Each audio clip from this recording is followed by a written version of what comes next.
If you could grab your seats, please. Can you hear this? Kelly, can you hear me? Kelly, can you hear? More? Like real close? If everyone can please grab your seats. Hey, Jennifer. If everyone can please grab your seats.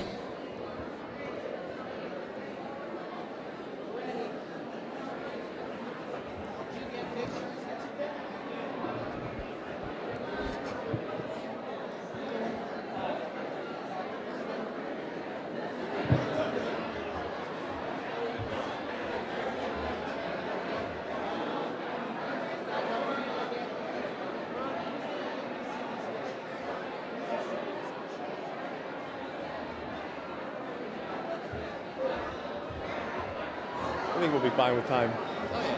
I cut my thing.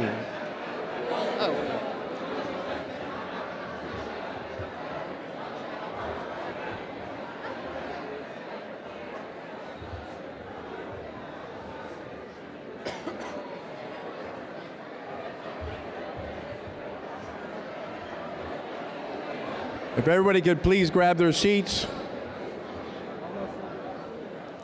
Hey, Gary. Grab your seat, Gary. Gordon Glover, grab your seat. John Agnew, grab your seat. Dory Foster Morales, grab your seat. Thank you for sitting down, Kelly. Judge Seitz, thank you.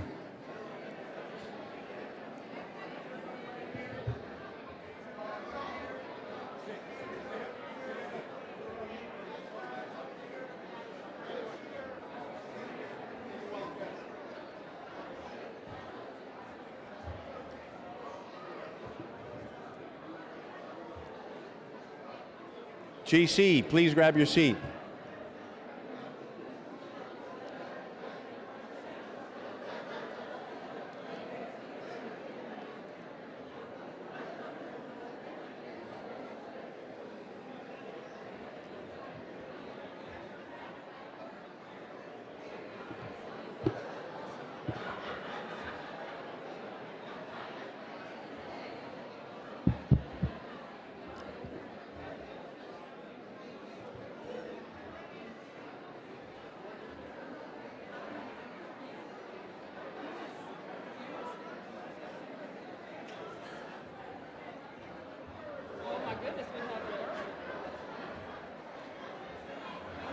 I'm already thinking,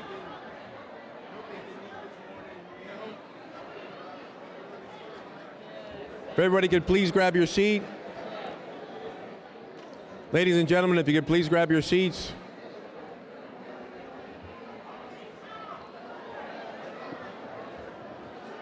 If everyone could please grab your seats.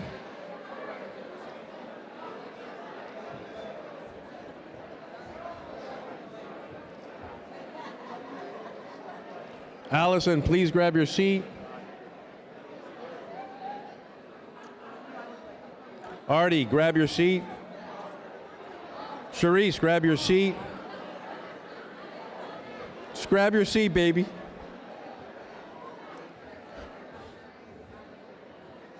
Herman, thank you for grabbing your seat.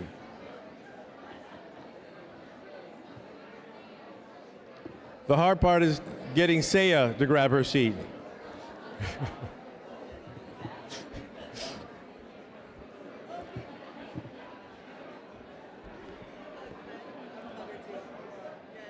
All right, press. All right, you good? Good, man. I'm good. You Look sure? at that smile on your face. My favorite color, yellow, too. Thank you very much. It took a lot of work, but I got Saya to grab her seat, which is the reason why we're here. Right? Good morning, everybody. And it's a wonderful day, and not only because I have three hours left as president of the Florida Bar, but we're going to celebrate Saya and the new administration on the Board of Governors and the YLD. I'm obviously excited to preside over my last meeting as president of the Florida Bar. It's bittersweet. I've enjoyed every minute of it tremendously. The relationships, the people. But it's like anything else in life, though. You turn the chapter and you move on. I'm excited about the future of the Florida Bar. So I will now call to order the 75th General Assembly of the Florida Bar.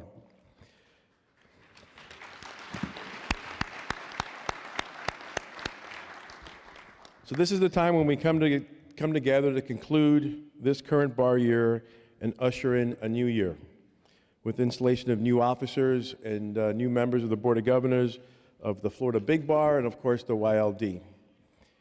And we're delighted that you're here. Thank you very much, and it's wonderful to see so many friends and so many VIPs and colleagues and people that really make up the bar and everything that we do. Let us begin with Courtney, who's going to do the invocation. Courtney Beecham, JD, I should add, by the way. Thank you. This is no ordinary morning. This is a sunrise written in legacy, lit by justice and crowned with grace. This is a moment when history gets her hair done, buttons up her brilliance, and walks into destiny with heels. Because as Saya Baker Barnes enters any room, she just doesn't represent the law, she redefines it, embodying what it looks like when excellence meets equity and preparation bows before purpose. She's argued the hardest cases, faced the fiercest opposition, and yet stood unshaken. Unshaken. Today she rises not just for herself, but for Celia, Emory, and Eden. You see, she has been practicing law, but not just practicing law. She's been practicing change and practicing what happens when a little black girl dares to dream in color. And for the young lawyers who have been mentored by her, she has helped to shape many people's hands. She's written herself into a narrative with integrity as her gavel, excellence as her witness, and destiny as her co-counsel. Saya Baker Barnes is not just being sworn in today, she's being confirmed by time, affirmed by legacy, and anointed for leadership. Leadership that lifts the floor for everyone she encounters. So as Saya begins to take her oath today, and the room grows quiet and still, let the heavens record this moment, because Saya, you are a woman crowned in courage. You are a pillar of justice. You are a blueprint of balance. You are a woman who has been masterfully interwoven career and calling, advocacy and action. You are called for this hour. Just as Esther was called for such a time as this, you are called and chosen to lead with power and poise. Rosalind Saya Baker Barnes, we salute you. Good morning.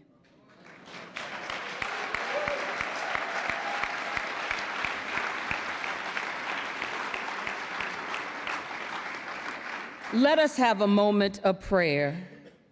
Dear Lord, we thank you for this day. Father, we thank you that as Saya has stood on the power of her preparation, as she's prayed, Lord, and as she's moved in purpose, Lord, she stands as the embodiment of legacy and prophecy. Father, we thank you that she's not just an ordinary leader, but she's living proof that hard work and high standards and unshakable purpose still makes room at the top. So, Lord, we thank you this morning that it's not just about firsts, it's about faithfulness, it's about focus, and it's about a woman prepared in private long before she was recognized in public. So we thank you for this historic moment, Father, as she makes her place as the first Black woman to hold the position of Florida Bar President. Bless her, grace her, Let her lead with regality. Let her speak with execution and elocution and strength.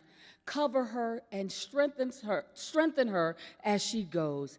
In the name of Jesus Christ, we pray today. Amen.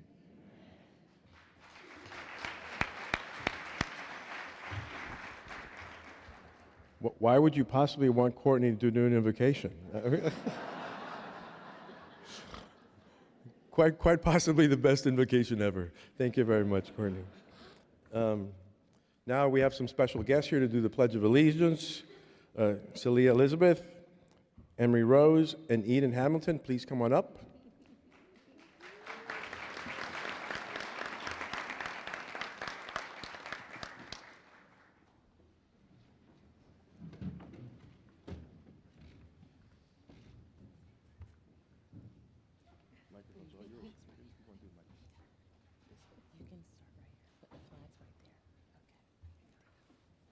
I pledge allegiance to the flag of the United States of America and to the republic for which it stands, one nation, under God, indivisible, with liberty and justice for all. Great job, guys. Great job. Great job.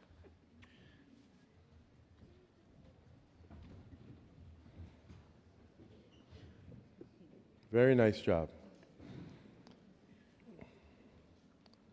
Let's take a moment of silence.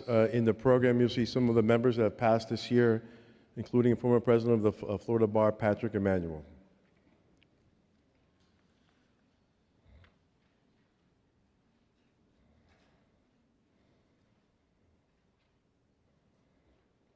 Thank you very much. So let me make an introduction of the people sitting up here. From my right to the left, we have Jordan Dresnick, who's co-chair of the Annual Convention Committee. Braulio Rosa, co-chair of the Annual Convention Committee. Allison Smith, co-chair of the Annual Convention Committee and a member of the Board of Governors from the 17th Circuit. The inimitable Courtney Beecham. Rosalind Sayre Baker Barnes. Michael Fox Orr. Judge Muniz, and of course, the Executive Director of the Florida Bar, Josh Doyle.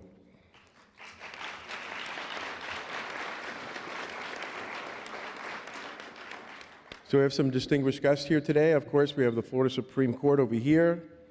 We have past presidents of the Florida Bar sitting over here to the right. We have the Board of Governors, and we have the YLD Board of Governors. Let's just take a moment to thank them for everything they do for the Florida Bar.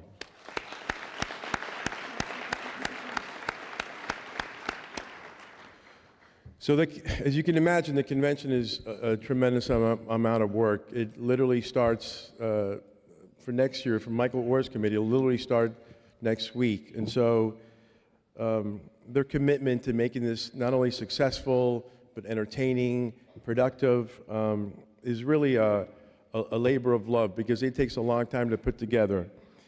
And I'd like to thank Saya for really the vision that she had for this meeting. And I don't know if one of the members of the committee wants to say a few words. Thank you, Mr. President, and to our court, good morning. On behalf of the Annual Convention Committee, and as one of your co-chairs, on behalf of Ali Smith and Braulio Rosa, and I'm Jordan Dresnick, we are so grateful to have each of you here today. This is the largest convention that the Florida Bar has ever held in 75 years, and it's because of all of you. So thank you for coming.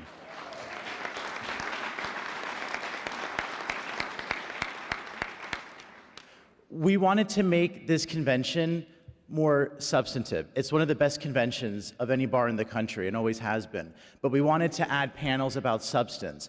On this stage, yesterday, we heard from members of the Supreme Court. We heard from great lawyers and great judges across the state about the new rules affecting the civil practice. We heard about arbitration and about what transactional lawyers need to know, or about ethics in action, or about cybersecurity. And that was all about for each of you. And so we wanted to add that, and we had over 3,500 people register, which is the largest we've ever had. This hotel sold out in a record. The parking lot, I know, the parking lot was full in a record. We had 4 off-site hotels that were completely sold out, which has never happened. So we thank each of you for coming today because we couldn't have done it without you. And we thank our sponsors, the most sponsorship we've ever raised. And that's because of you, and that's because of the support for the bar. So on behalf of our incoming president, Saya Baker Barnes, our current president, Roland Sanchez Medina, and our whole committee, thank you for making this the most successful convention that we could have ever dreamed for.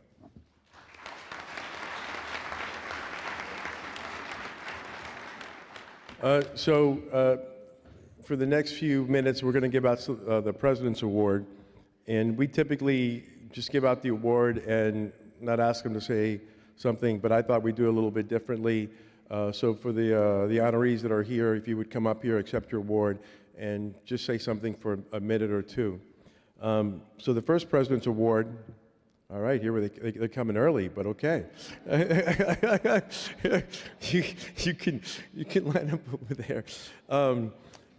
Alice is going to go first.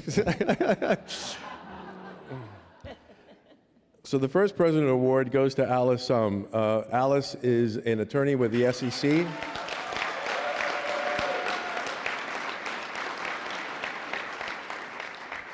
She's an incredibly dedicated member of the Board of Governors, fearless, as you would think you would have to be if you're going to be a trial attorney with the SEC.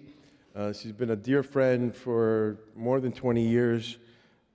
And, you know, for those who don't know Alice, she has a special personality. And by that I mean, with Alice, what you see is what you get. And she's very bright, very opinionated, but frankly, I think that's a good thing. I mean it in the nicest way possible. What you see is what you get, and usually, and I'm probably dating myself now, but she's like E.F. Hutton. She, you know, maybe she talks a lot, but no. But she, when she does talk, everybody listens. And so, with that, the first President's Award goes to Alice. I'm a member of the Board of Governors.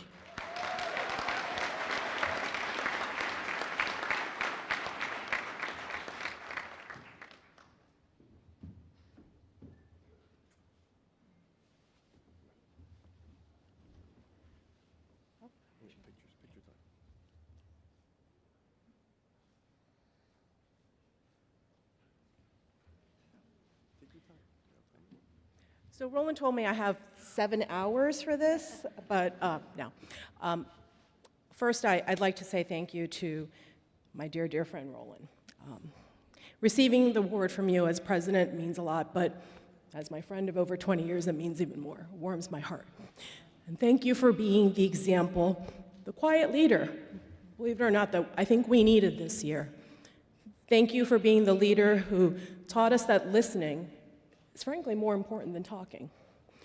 And for the example that he's provided to all of us to give us the space to do the work that needs to be done, to do the work that the court expects of us to be done, to handle our regulation of lawyers in a way that it has both teeth, but also the balance that needs to be provided to our members.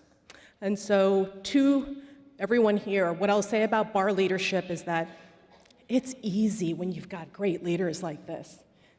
I've learned from the best, Roland Sanchez Medina, Scott Westheimer, can't wait until President-elect Baker Barnes.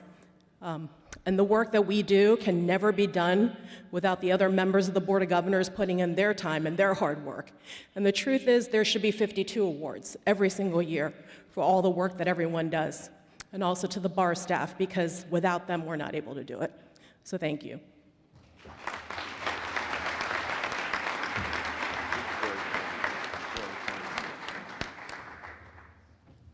I'm so glad I gave her some time to speak.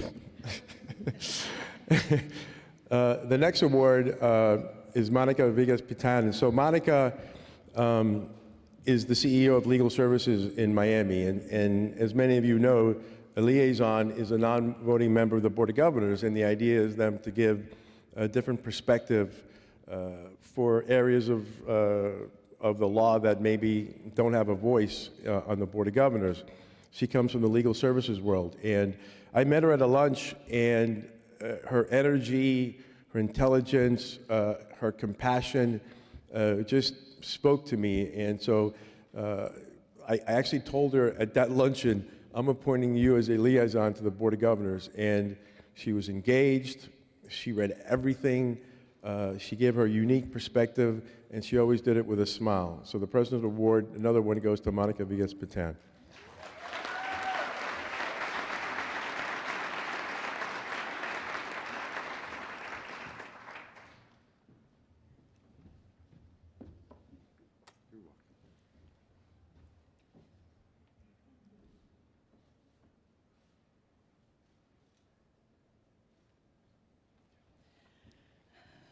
Wow, thank you so much for this incredibly generous recognition.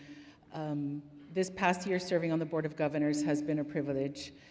In the legal aid community, we are deeply committed to access to justice, and it has been both energizing and inspiring to see how bar leadership is also deeply committed to that value.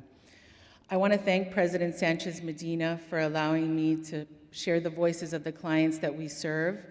And I want to wish President-elect Baker Barnes and the Board of Governors Godspeed as you lead a profession that has both the responsibility and the privilege of upholding the Constitution and the promise of justice in our country. Thank you so much. Thank you.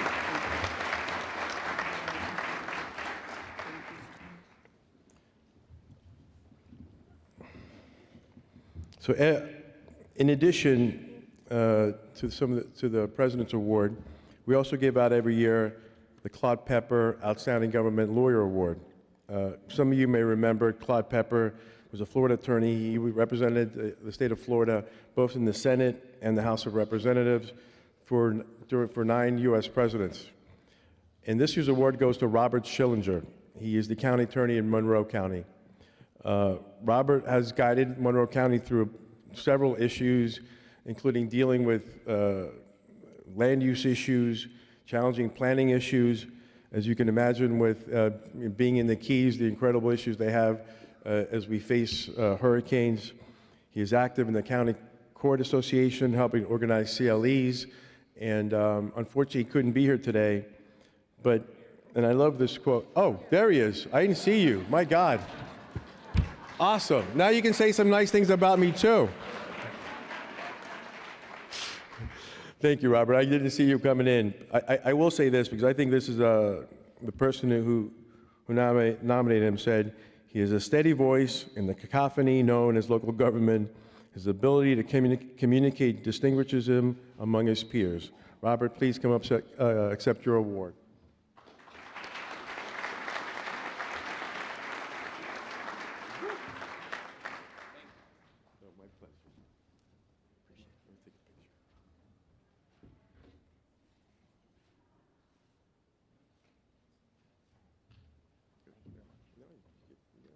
Get to say something? Yes, sir. All right, well, thank you very much for this award. I'm actually old enough to remember Claude Pepper and have actually worked in Congress at the beginning of my career when he was at the end of his career. So getting an award named after someone such a distinguished Floridian is overwhelming, and I'm just so appreciative, and thank you very much. Thank you.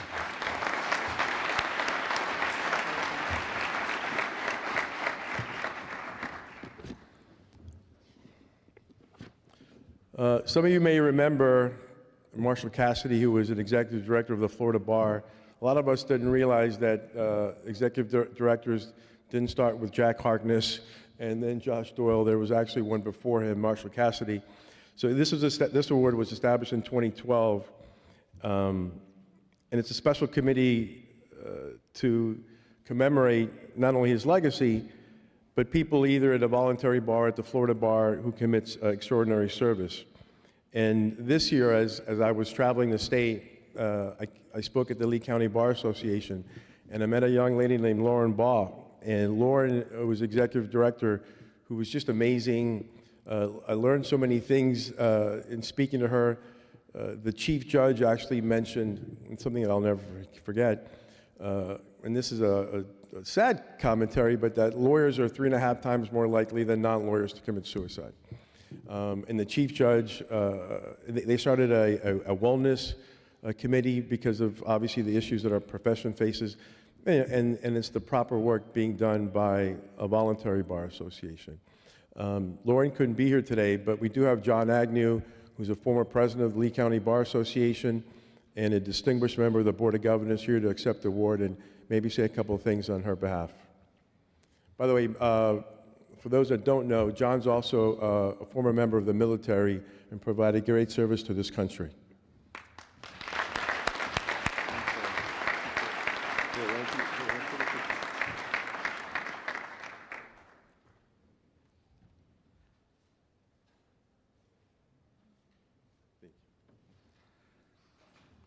As Rolly said, the executive directors for the voluntary bar associations do an extraordinary amount of work, and Lauren does so with grace. It's hard work to make all the people who are in the limelight look good. The bulk of the work happens behind the scenes. That's certainly true with her. She has, as Rolly said, had a number of new initiatives that she has either been the impetus to start or certainly the facilitator to make look the way that they do. Very deserving of the award, very proud to accept it on her behalf. And she's a tireless worker. I think hers was the last email I sent last night and the first one this morning. She's very deserving. Thank you.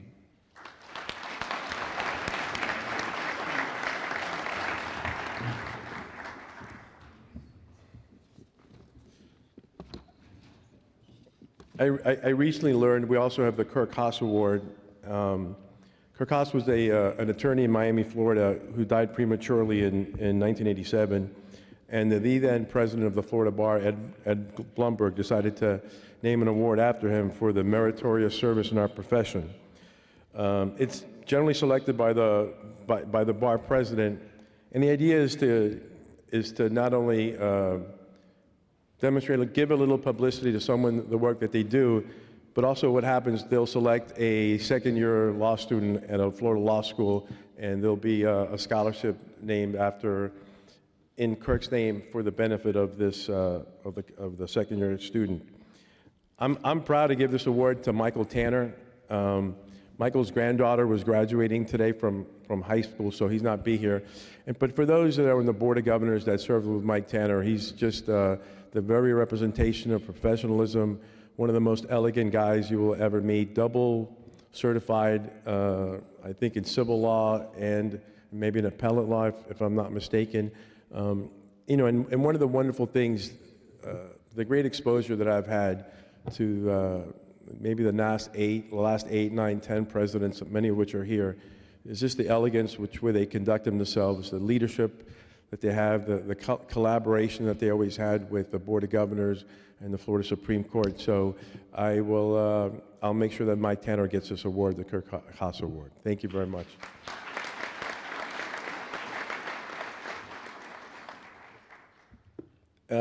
Could the members of the Board of Governors for a minute just stand up? Because please.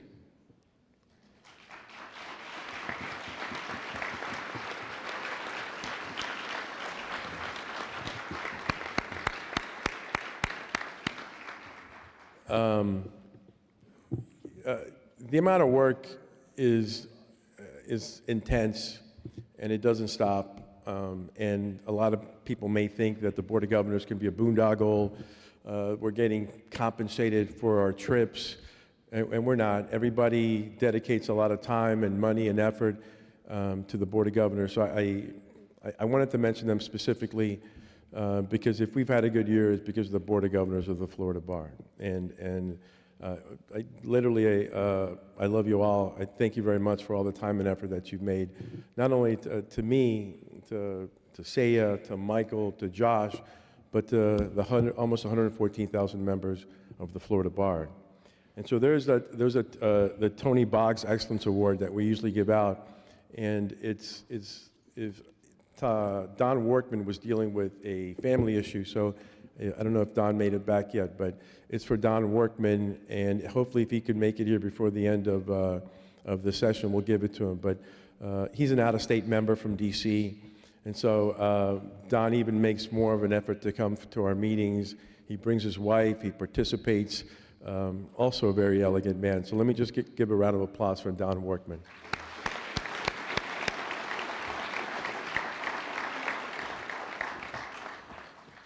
So, every journey begins with a single step, right? And mine started with saying yes, first of all, to the Cuban American Bar Association, loved my tenure there, and then an opportunity came to run for the Board of Governors of the Florida Bar. And little did I know that it was going to lead to a lifetime of profound relationships, opportunities to serve, and just a deeper connection with our profession. And this experience, there's just no other way around it, just made me a better person, made me a better lawyer. In many respects, it made me a better father, a better husband, because there's so many just wonderful people that participate and are involved that, you know, they set a certain standard that you want to meet. And by the way, I will tell you, to become a member of a bar, whether voluntary or the Florida Bar, it can absolutely be a networking opportunity. You can make some friends, maybe develop some business, but truly the most important thing about it is the service and the opportunities to serve. With respect to the Cabo Pro Bono project, one of the pro bono services that we started when we were Cuban American Bar Association, we're just changing people's lives and impacting people that don't have the needs or the ability to get legal services.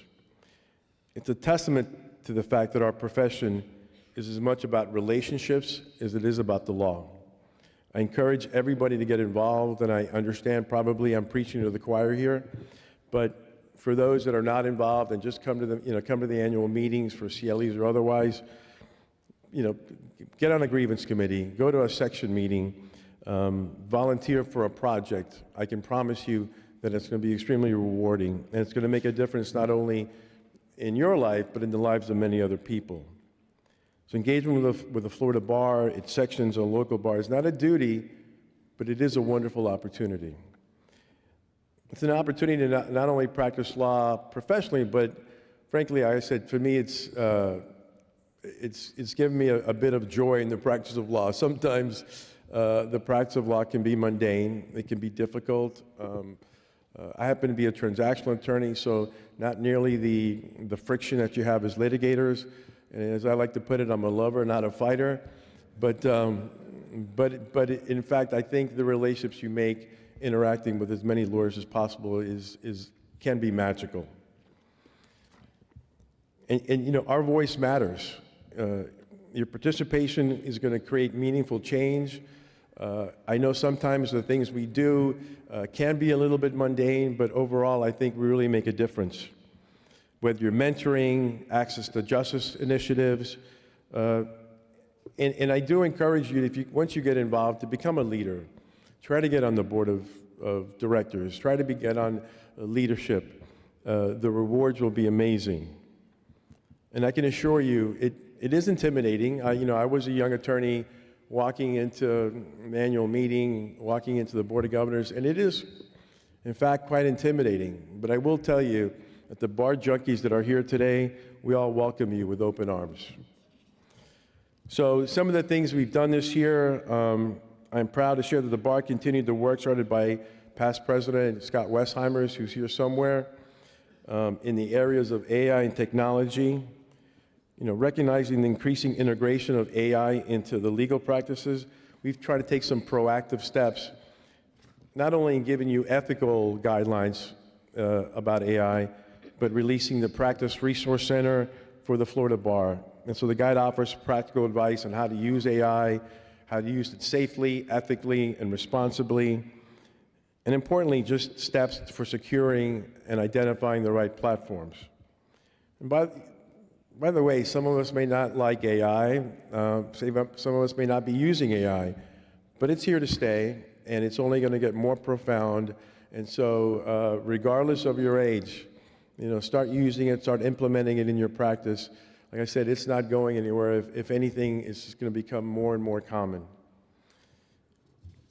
I also want to thank speaking of technology, I want to thank the Cybersecurity and Privacy Law Committee for coming up with tools and guidelines to make sure that lawyers aren't being hacked. I was shocked when you hear about solo practitioners in Fort Myers or Naples who are being hacked and they're being threatened with their server being deleted and every document being deleted, you know, for $10,000 or whatever the case may be. And so we're hoping to make the lives of lawyers a little bit easier by having these opportunities to initiate some cybersecurity. However, the most important thing I think we did this year is to be true to our purpose. And so our purpose as a mandatory bar is to regulate the practice of law and to protect the public. And frankly, from a litigation perspective, and we all know this at the Board of Governors levels, the Supreme Court justices, we have to stay in our lane in particular because of the legal challenges we're facing. We all know about Boudreaux and Janus and all the cases that are out there, and so in particular now it's important to remember to stay in our lane and to regulate the practice of law. So as president of the Florida Bar, it's been an honor to reflect on the incredible ways in which our attorneys make a lasting impact in the community. We dedicate amount of countless hours, monies, and time to fund projects in our communities. Lawyers contributed over $1.7 million worth of pro bono legal services, more than $11.6 million to legal aid organizations. And this really impressive outpouring of time and talent is the wonderful thing about lawyers. I think, you know, we're not going to say we're the smartest people out there. I don't think that would be disingenuous, although it may be true. We are certainly among the most educated people in the country as a profession. I remember reading about 30 to 35% of Americans get college degrees. And so we go 75% more than 30 to 35% of that group. And for those like such as myself that get an LLM, you go a full 4 years longer than the best of the Americans who get a college degree. And so I think because of that, we have a special responsibility in our society. And this year, the Supreme Court, by the way, authorized lawyers to receive 1 hour of general CLE credit for every hour of pro bono service, not to exceed 5 credits per 3-year cycle. We thank them for doing that because, frankly, it tells us how important it is and how important the Supreme Court deems pro bono legal services to be. So as my term ends, I'm just incredibly grateful for this wonderful year. One made possible by the incredible dedication of the Florida Bar staff, and there's, you know, many of them are here, Mark and Jen and Kelly, Allie, and I'm going to stop there because I'm clearly going to forget somebody, but I'm so grateful for everything that you've done. They work behind the scenes and, you know, they make this all possible. And frankly, I do believe this with all my heart. You know, you come into an organization and you're hearing it's the best bar in Florida, it's the best bar in Florida, in the country. And you're like, oh, well, that's kind of seems to be a little bit of an exaggeration. But when you start working in the organization and the people that care and the amount of time dedicated to it, then you're thinking maybe there's something to that. And I really do believe we are the best bar in this country. First and foremost, once again, I want to thank the Board of Governors for their support. They balance the lives, their professional lives with their personal lives, and to a person, they're very successful lawyers. They could be at home making more money, they could be spending time with their families, they could be on vacation, but they decide to make a commitment, an effort to come meet every 3 months and work. And their commitment is unwavering, and the contributions they make sometimes doesn't resonate all the way down to the typical Florida Bar member, but I know that it does, and and the people that are involved here know that it does. It's also been an honor to work with the Florida Supreme Court. The wisdom, perspective, and steadfast commitment to upholding the rule of law has been something fascinating for me because they're committed to this, and what they mean what they say, and they say what they mean. And the opportunity to become better friends with Chief Justice Muniz has been a wonderful experience for me. And it's not only his wisdom, as in his guidance and his friendship, but frankly, his humor. You know, he's just a very funny guy, understated, but incredibly funny. And I hope, maybe not the people in front of him in an oral argument are going to say that, but he's just a really, really good guy and a really smart guy. And we couldn't be led by a better person. But I want to thank Judge Sasso, Judge Francis, Judge Grosshans, my dear friend Justice John Curiel, my dear friend Justice George Labarga, and I'm going to make Judge Kennedy maybe an honorary Cuban because almost everybody else is a Cuban on the Florida Supreme Court. Can we give them a hand, please?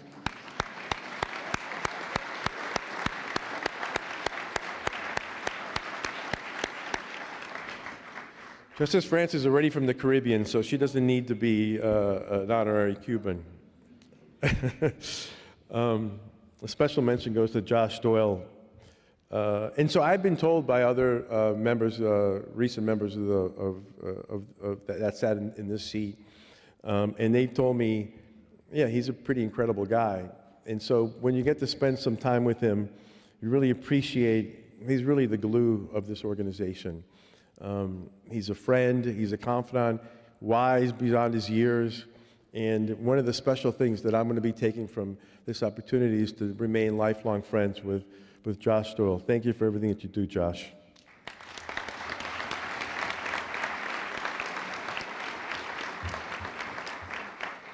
So, you know, when you love an organization, you're committed to its future.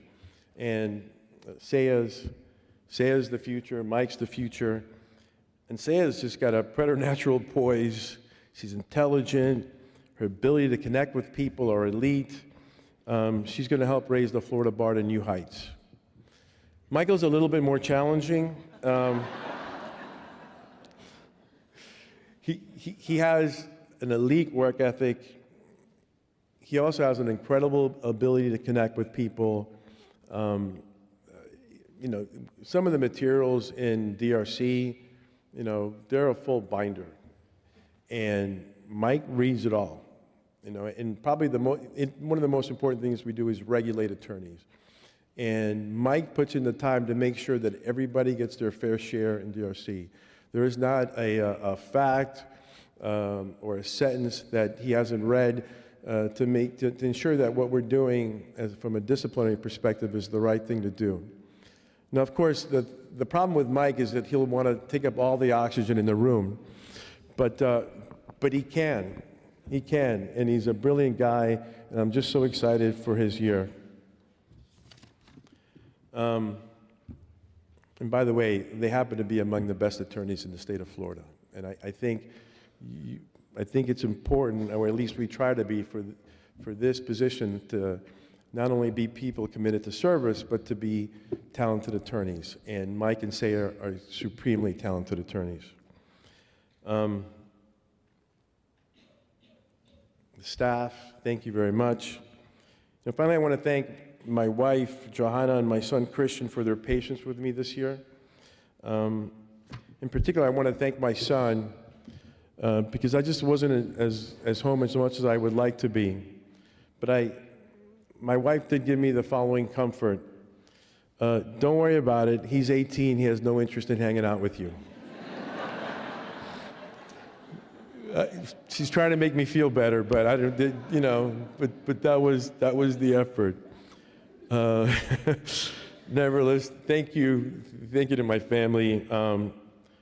Godspeed in everyone's individual journeys.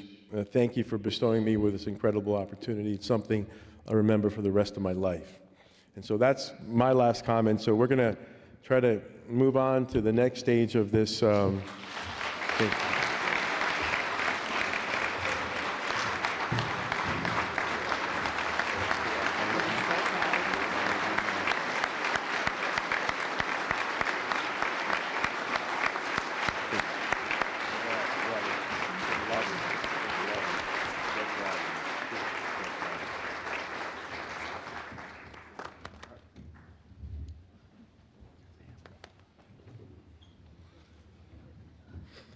I know we have the leadership class here. Are you sitting in a specific area? Members of the leadership class, please stand up. There you are. Thank you for coming.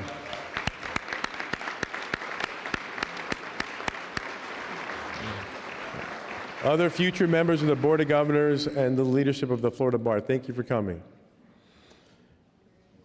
So if we could have the members of the Wildee Board of Governors, please come on up so we can, to the dais so you can be sworn in.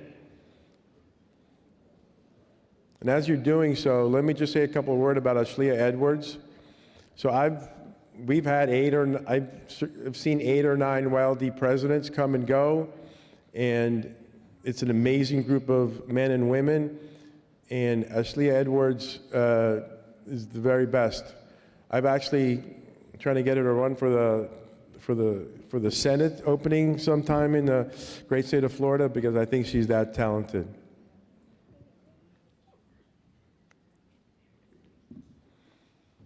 Whenever you're ready. Maybe you want to turn around though.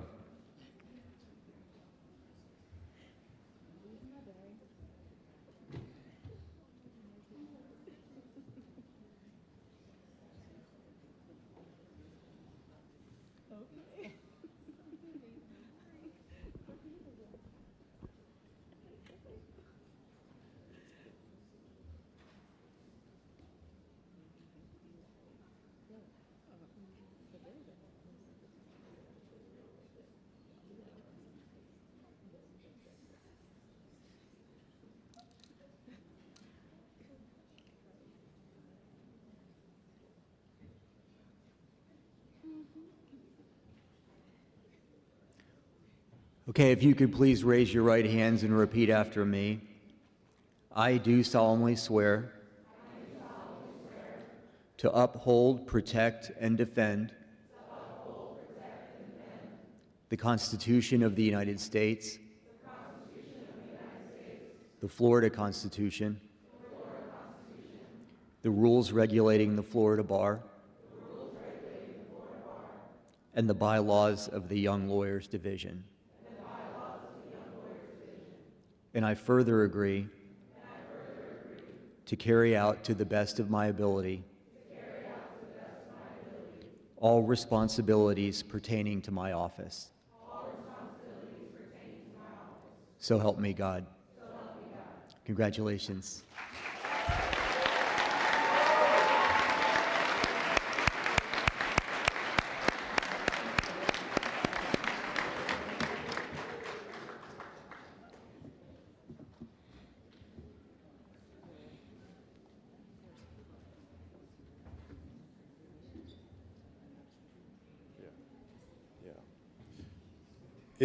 By the way, people that are in the back, if you want to come sit in the front of, come on, you can come sit in the front if anybody wants to. I promise we won't bite.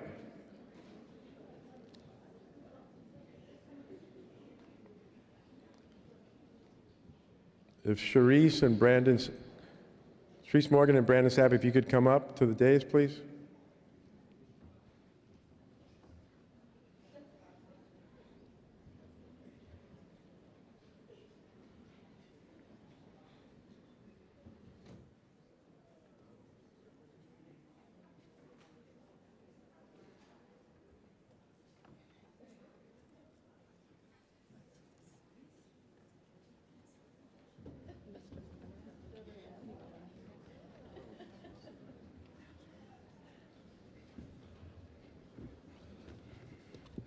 Thank you.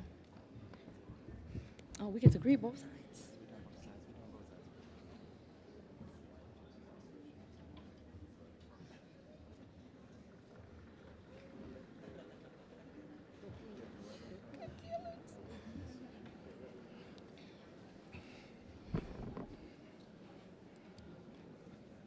Good morning. All right, let's try it again. Good morning. Good morning. I'm Brandon Sapp, founding partner of Brandon Sapp Law PLC and one of the incoming chairs of the Florida Bar Leadership Academy. And I'm Sharice Morgan, for 3 more days, president of the Miami-Dade Bar.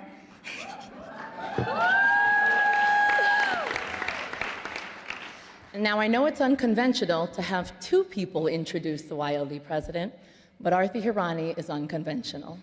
And I will also say the way we were voluntold to speak today was also unconventional. Yes, yes, oh yeah. It's the kind of ambush that makes you want to expose the group chat.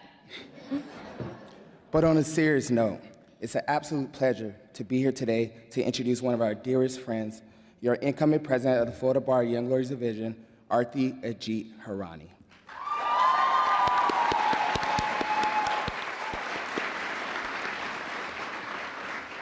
Now, I know you all want to hear about the amazing feats and achievement which Arthi has achieved, but there are a few things that we'd like to tell you about Arthi that you do not know. Every morning, and I mean every morning, no matter what part of the galaxy she's in, she has a morning FaceTime with her family. Her entire family.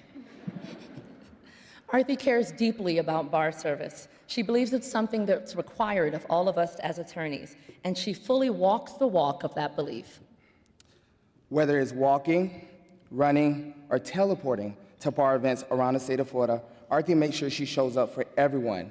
Kind of like the time we went to AOC in St. Augustine and jumped in a car, drove through back roads, only to attend and support a retirement ceremony for Justice Peggy Quince in Port Harbor, Florida. Or that time she hosted a sold-out OCBA luncheon in Orlando. Did I mention that all of her luncheons were sold out this year? And then jumped on a Brightline train to FIU for the new law swearing-in graduates that same day. She really goes above and beyond to make sure she represents this profession well. Now let me talk about some of the professional feats. Being YLD president is more than being an ambassador for the Florida Bar. It's protecting and serving the interests of the 25,000 young lawyers around the state of Florida. YLD is often the first point of contact for new and young lawyers in our noble profession, welcoming them and helping them to find their place within the bar. That's a lot of work and multitasking, and I can't think of a better person to get the job done. She is a woman who is uniquely fit for this role. Arthi is a fourth-generation lawyer who was raised within bar life. Her mother, who's here with us today, Meena Hirani, was practicing law in India before she moved to Florida and carried a young Arthi with her to legal events around Orlando. From that, Arthi herself would become not only a staple in the Orlando legal community, but also a woman of deep conviction with a steadfast commitment to doing the right thing, even when it's hard. Now, I'm not going to say we never question her decisions. Kind of like the time she applied and was admitted to the MBA program at Chicago Booth, the #1 program at the time, then decided, I should also do an LLM in tax at UF at the same exact time. Now, both programs were prestigious, both programs were in person, and in Arthi fashion, she completed both programs with top honors. Or like that time that she finished her term as president of the Orange County Bar Association, only to then get sworn in as president of YLD.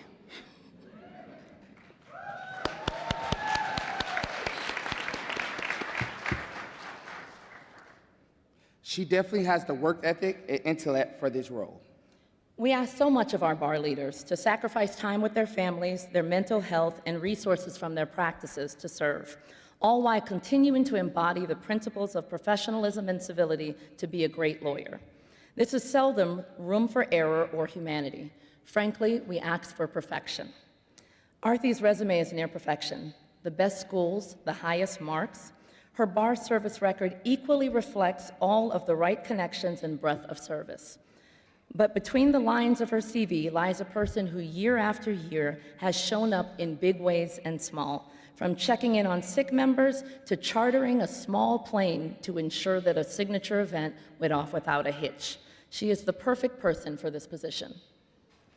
Now, we have known Arthi for a very long time.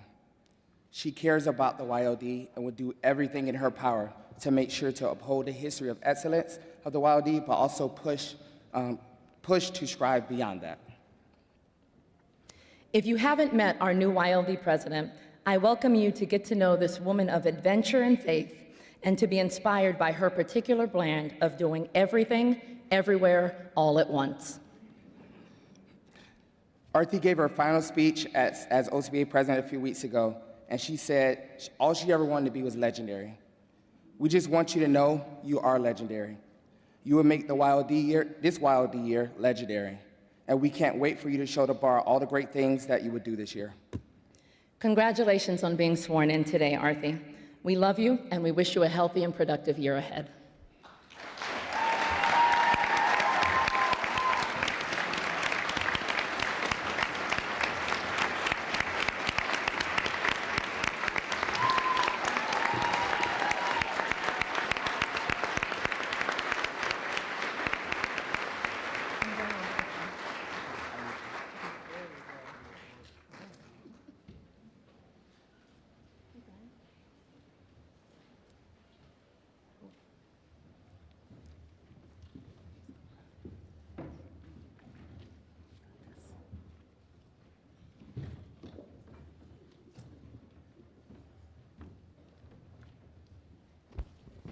Thank you, Brandon and Sharice.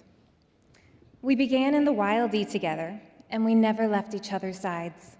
While they do not serve with me any longer on the board, I know everything I do, they will be there with me. Most people would ask someone senior, or someone they admire from afar who had just seen them grow. But I looked around when this day came, and I couldn't think of anyone who I didn't respect more. My day ones, the people I get to admire with a front row seat. Thank you for both for being a part of this journey, for this moment, and everything in between. Before I talk to the more than 26,000 young lawyers we serve across Florida, it is my honor to introduce my president-elect, Reno Pierre.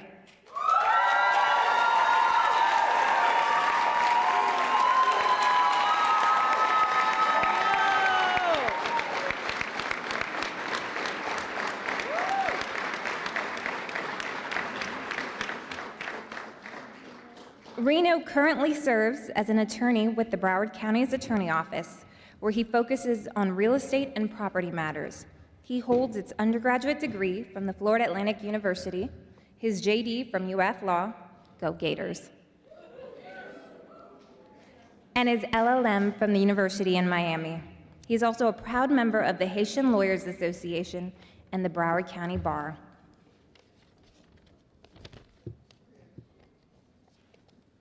He is smart, adaptable, and someone I know who will work with me. We're off to a great start with the hundreds of emails and texts we've already sent the board. And today is extra special because I don't just get to welcome Reno, but also his incredible mother, Leonie Pierre. Mrs. Pierre, your strength and presence today reminds us what resilience truly looks like. So alongside my sister and my parents, please help me in welcoming all of them.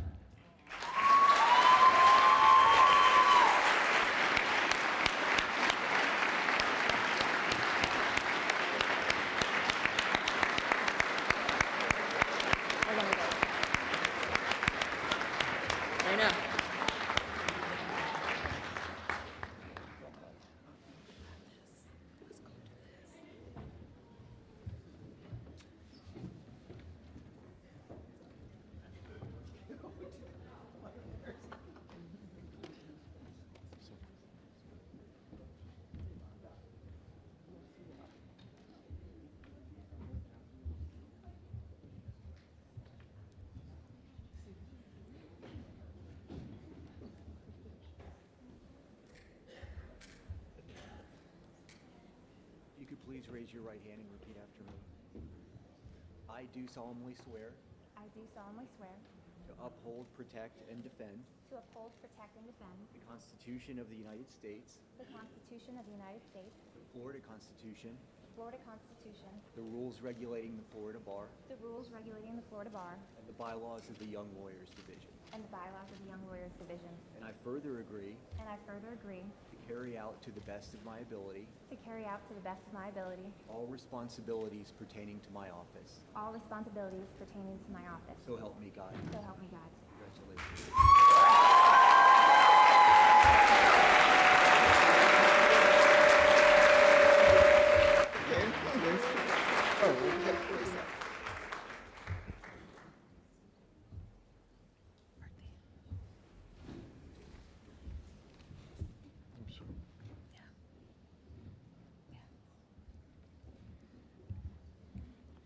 Congratulations, ma'am.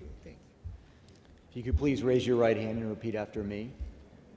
I do solemnly swear I do solemnly swear to uphold, protect, and defend to uphold, protect, and defend the Constitution of the United the States, Constitution of the United States, the Florida Constitution, the Florida Constitution, the rules regulating the Florida Bar, the rules regulating the Florida Bar, and the bylaws of the Young Lawyers Division. and the bylaws of the Young Lawyer. And I further agree And I further agree to carry out to the best of my ability to carry out to the best of my ability all responsibilities pertaining to my office. all responsibilities pertaining to my office. So help me God. So help me God. Congratulations.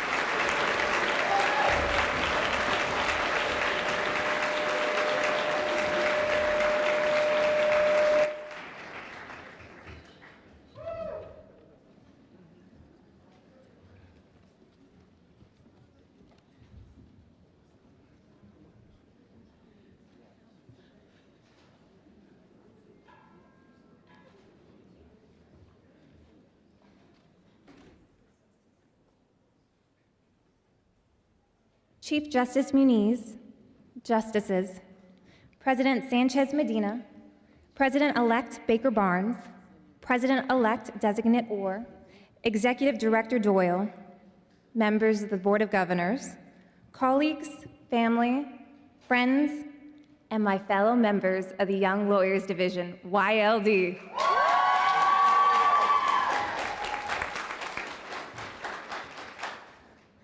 I had a very different path here than most. I'm a fourth-generation lawyer, and this is all I ever wanted to be. I work as a shareholder in probate, estate planning, and international and domestic tax sheltering at Meenakshi A. Hirani, PA. I used to say, I work for my mother. Someone stopped me in Orange County. They said, tell the name. But I'm proud to work for my mother, even if you don't know our name. I say this over and over again because of how true it is.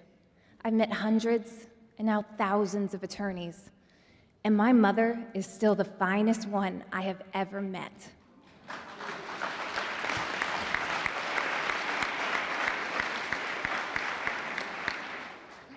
She has more degrees, more practical experience, but the best part of her biggest, mushiest heart.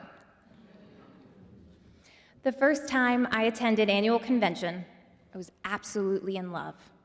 It's our Super Bowl. The people, all of the people, the CLEs, oh, the swag. The way business was being passed around was absolute perfection for me. There was so much hustle, and everyone was so excited to not only practice, but practice well. Rooms full of people dedicated to where my passion lay, our profession. I refer to our profession in dreamy terms because to me, it is. Being a lawyer is one of the highest privileges we can receive. I mean that. We're Juris Doctorates, professional doctors of law and order. We get to heal our clients' legal needs and to help shape other young lawyers. Well, to me, that's an honor among honors. The YLD is significant. It's different than other boards, and I've been on several others and enjoyed them. The bonds you forge are so much stronger because of the sheer amount of work we do. The work we do connects us differently, and the love of every past YLD president and past YLD governor has for this board is unparalleled to any other board. There is a sense of camaraderie that does not matter if you served together concurrently or if you've just been on this board several decades ago. YLD family is just that, family. We all remain dedicated and committed to the cause, ensuring young lawyers have the best resources available to them so that we may serve our clients and stay out of discipline. Tom Miller, our program administrator, you are the YLD.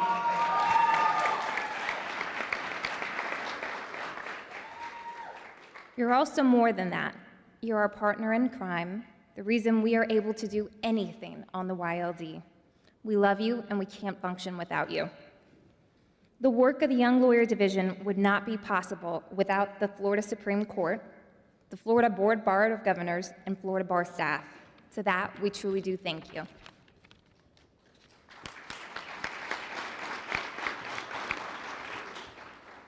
To President Sanchez Medina, congratulations. I was delighted to meet and to get to know and witness the Rolly effect. To know Rolly is to adore Rolly. To incoming President-elect Orr, it's been wonderful getting to know you, and thank you for always being a true joy to work with. Incoming President Baker Barnes, you're my Florida Bar president, and I couldn't be more excited or luckier. Your friendship, your leadership, and who you are as a person is something I truly don't take for granted. I get a first glance of history and a real friend in one swoop. I know the YLD greatly appreciates its close relationship with you, and I, personally, can't thank you enough for everything you've done this year. I look forward to supporting you this year, but more importantly, for the decades to come. This year, the YLD's theme is open for opportunity. At a time when the profession is evolving rapidly and access to meaningful legal work can still be elusive for so many, we're focusing on the one most direct, impactful tool we can offer: jobs, real opportunity, practicing in the real world, the skills we need to complete tasks for our clients. Our primary initiative will be a joint initiative with the Big Board, Florida's first statewide YLD Job and Resource Fair, chaired by Nick Zabrensky and Freddie Menard, and under the supervision of the BOG, bringing together firms, agencies, and organizations with young lawyers and recent grads seeking meaningful employment. We know that licensing alone doesn't unlock success, access does, and we intend to open that door wide open. Alongside this initiative, our Practicing with Professionalism Committee, one of our core missions, chaired by Ashley Felix and Selena Patel, will make sure we teach ethics and professionalism the right way. And of course, our law school affiliates, chaired by Tiffany Ashley Disney and Brittany Polo, will visit every Florida law school this year, sharing knowledge, tools, and a roadmap to success. Finally, our basics. Zemindio Mateo and Caitlin Powell are our chairs, and we're committed to excellence, making sure they're up to date, easy to follow, and led by true experts in their field as they shape the baseline of knowledge for our young lawyers. From CLEs and mentorship to core ethics training and professional growth, we're not just preparing lawyers for jobs, we're ensuring our lawyers thrive and have the tools to navigate employment for many years to come. You would think the acknowledgments are the easiest part. However, I've had many speaking roles lately, and I don't want the same message over and over again, especially when the people closest to me have to continuously evolve to support me. To my mother, thank you for showing me how fashionable grit looks like. I credit you with all my success. Everything else, I really forgot to run by you. Because of your hard work, your endurance, I get a fulfilling life. All you ever got was a bill. You've given me more than I could ask for, part of your practice, your wisdom, and today, your birthday.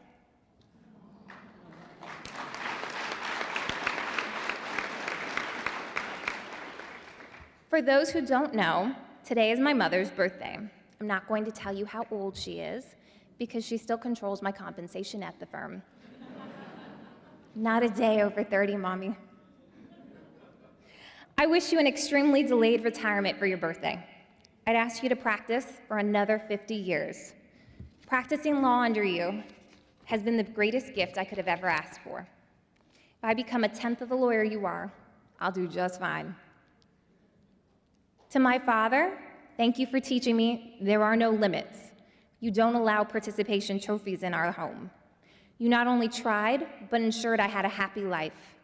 You are the original Renaissance man and my biggest fan. I, like most little girls at one point, decide they want to be a princess.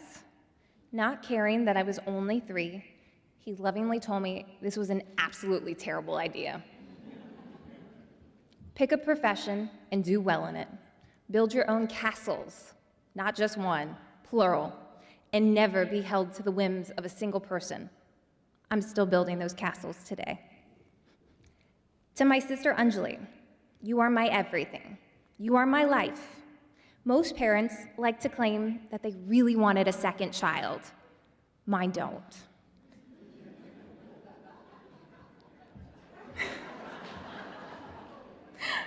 I exist purely so you had a friend in life.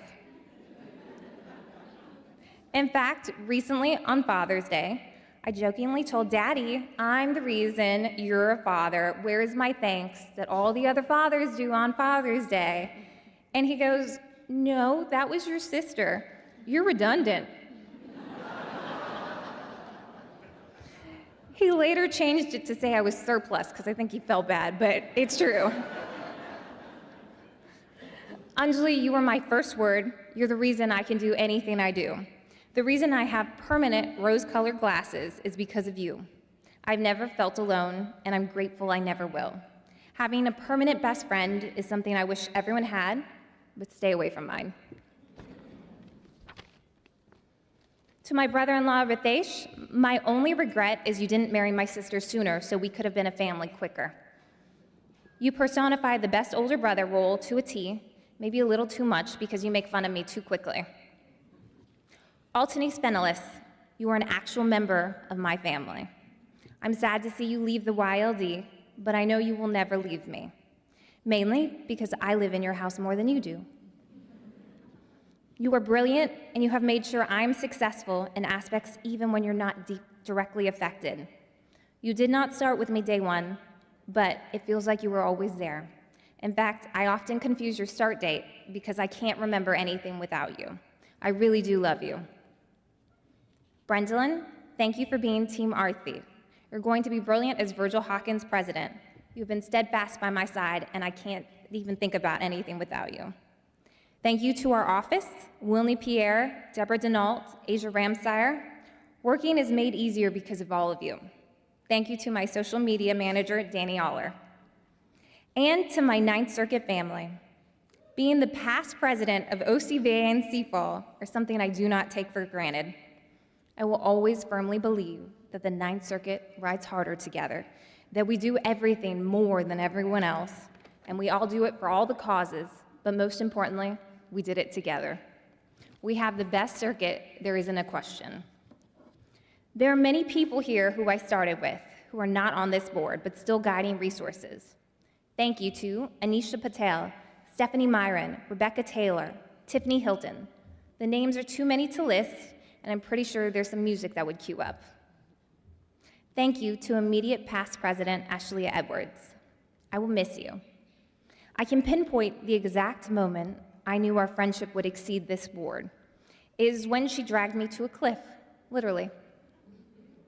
I'm grateful for that moment. You tried to place me in the best position you could. Not on the double black diamond mountain you left me on, but in this board, and for that I will always appreciate. To Florida young lawyers, there's many lofty quotes that help us depending on the time or how hard or easy the situation is. But my message to us is let's get to work. We're blessed to practice in one of the most noble professions. Let's do it proud. Let's practice. I firmly believe in legacies. Ours is the way we work, the way our peers work, and the way we maintain and exceed the standards set by luminaries. The YLD is here to make sure you have everything you need: resources, tools, opportunity, community, and purpose. Day one, it doesn't matter if you're a fourth-generation lawyer like me or the first to graduate college in your family. We all are on an even playing field. And I promise you, not a soul knows what to do those first few minutes of being a lawyer, but we can figure it out together. Together, that unknown becomes known. Together, the scary and new becomes your expertise. And together, the hardest tasks become your favorite and most impressive skills. Thank you for trusting me to serve. I'm beyond honored to stand here as the president of the Florida Bar YLD. So let's do what we do best. Let's do what we're here for. Let's get to work. We're open for opportunity.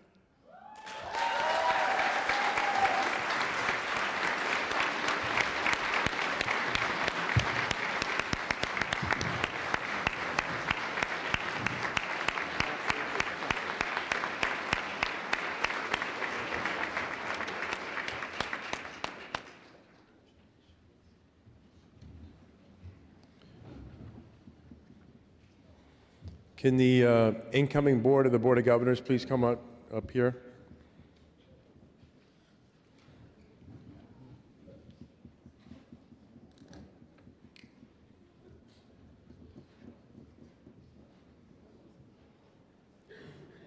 You can use this mic, or you can go up there, whichever you prefer.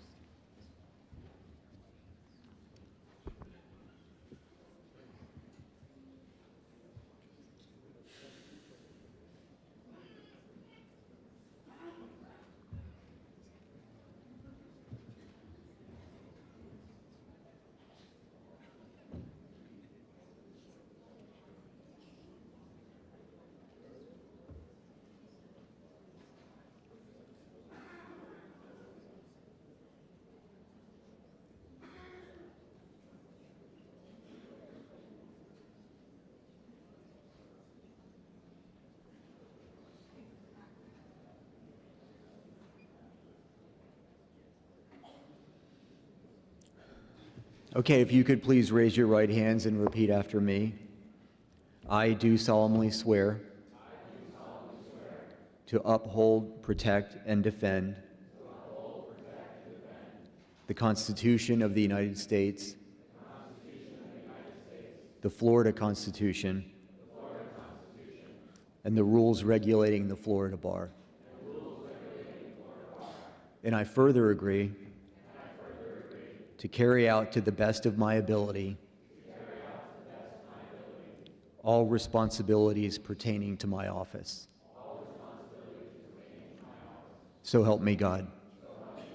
Congratulations.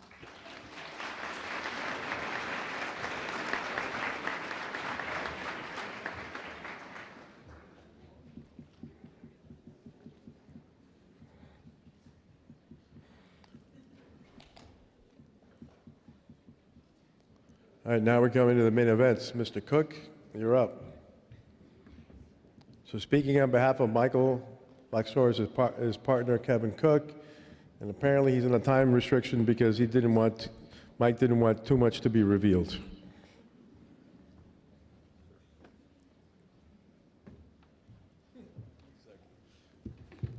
Good morning, everybody. Chief Justice Muniz, President Sanchez Medina, President-elect Baker Barnes, distinguished guests, family and friends. Before we get started, and I heard an allusion to a member of the service earlier, I'd like everybody who served in the military currently or in the past to please stand up. We all need to recognize the people who served in our military.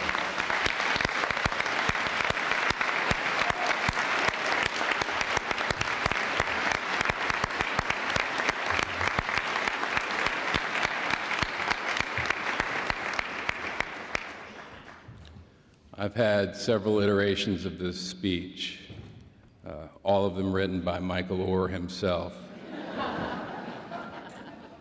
The one thing he said to me when he asked me to give this speech was, "You have to read it word for word." He asked a couple other people to read it, and they all said no. Brian Burgoon said he'd rather watch Bobby Bowden bake cookies with Martha Stewart at Doak Campbell Stadium. But I promised him I'd read it, and so I'll do that here today. Here's his speech. First, and I'm reading every word, word for word, introduce the so-called bigwigs at the dais. In brackets, it says, "Make sure you pronounce their names correctly. Don't embarrass me." It then says, slowly read my name, Michael Fox Orr. Say it again.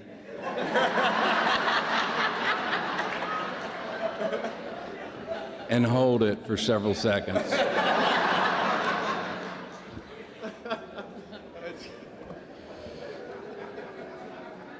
I'm reading the speech. This is real. This is not a lie. Born on Broadway in Nashville with cowboy boots on, he could have played for the Lakers, but he chose law school. He's an abstract artist, a concrete analyst, and a ruthless litigator. He doesn't perspire. A private citizen, yet he receives a lot of fan mail.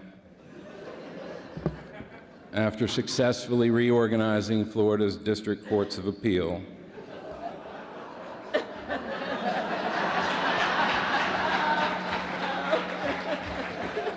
he's poised to do the very same for the federal circuit courts. If only Susie Wiles would return his damn phone calls. Using only a Frisbee and a Fiji water bottle, Michael once single-handedly defended a band of mountain goats in Montana.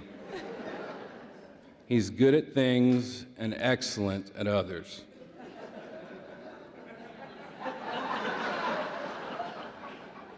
He hits 100% of the fairways, but he leaves no carbon footprint.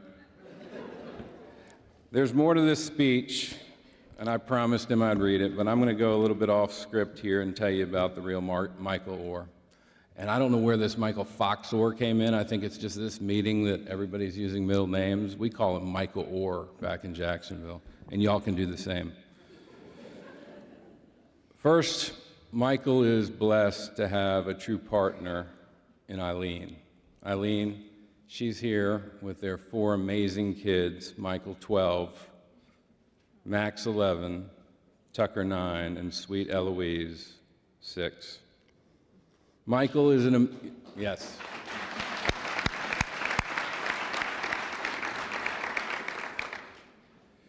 Michael's an amazing father, and Eileen reports he's not so bad at that husband thing either, which is high praise for a wife who's a lawyer who's married to a man with the attention span of a squirrel. Kids, I know this must be very boring to you. It's boring to a few of us. But on behalf of the 120,000 lawyers, I want to thank you for sharing your dad with us. He loves you more than anything in the world. I also want to recognize Michael's parents, Sharon and Jimmy. They couldn't be here, but they're watching. And Michael has 2 sisters, Angie and Katie, and his brother, Patrick. Sharon and Jimmy, who are watching online, you should be very proud of the family you raised, and especially your son, my law partner, Michael Orr. There's so many people who helped Michael become the person, lawyer, and bar leader he is today. That list is too long for me to read. But I do want to recognize the person who is perhaps most instrumental in Michael's career. That's Carl Dawson. For those of you who don't know Carl Dawson, he's an old school trial lawyer who is known for the highest standards of ethics and professionalism. As one example of Carl's professionalism, there's an article back in the 90s from Hal Catlin who tells the story that Carl Dawson, this was back before we had the advanced sheets that came electronically and you had to actually do research. And apparently I'm learning that they don't shepherdize any longer in law school, which is news to me. But right before a big summary judgment hearing, Carl Dawson volunteers to Hal an adverse appellate decision that ruined Carl's client's chances of success. Hal admitted he had no idea that case existed. But Carl Dawson was the epitome of professionalism, integrity, and preparedness. And that's who trained Michael Orr. Carl is now 97 years old and couldn't be here today, but he deserves much of the credit for what we have in Michael Orr.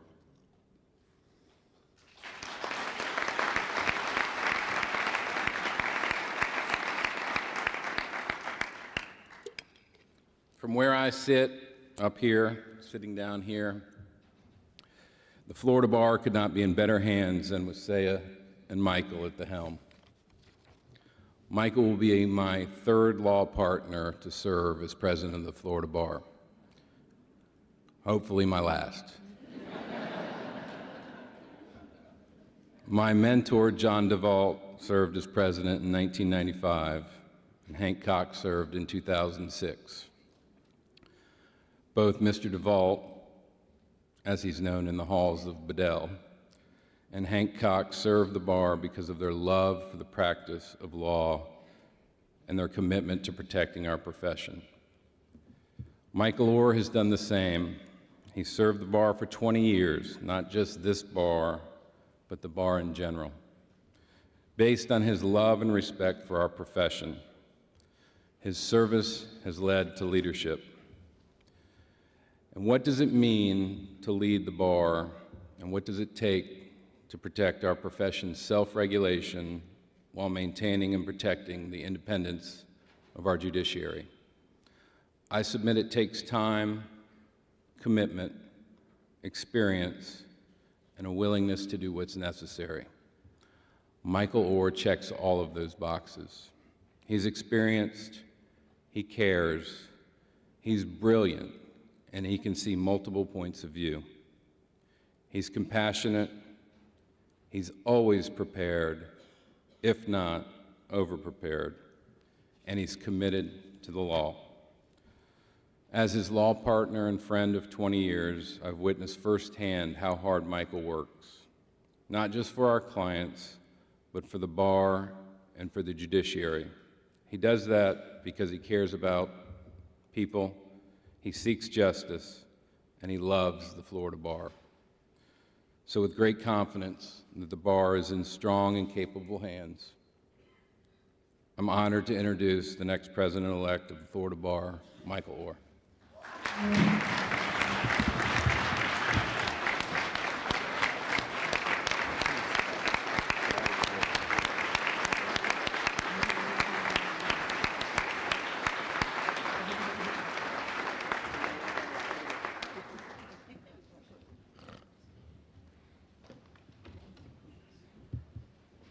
You got as much time as you want. We're like 15 minutes ahead, so.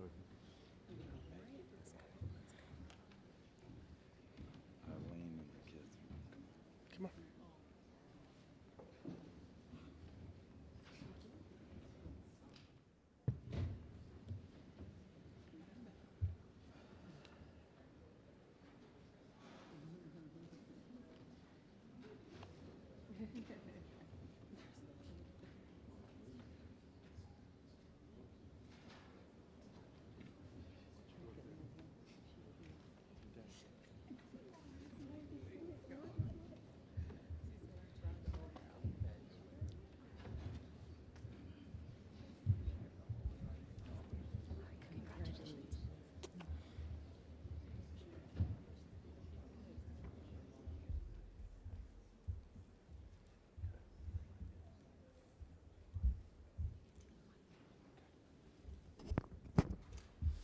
You could please raise your right hand and repeat after me. I, Michael Fox Orr,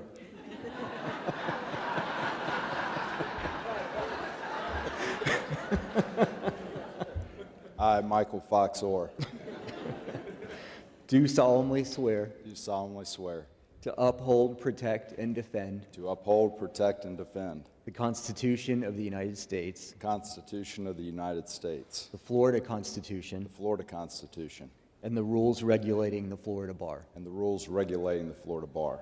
And I further agree And I further agree to carry out to the best of my ability to carry out to the best of my ability all responsibilities pertaining to my office. all responsibilities pertaining to my office. So help me God. So help me God. Congratulations.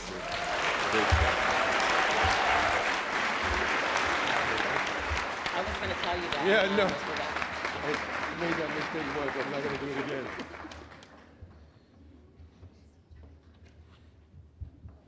Great job, guys. Good job.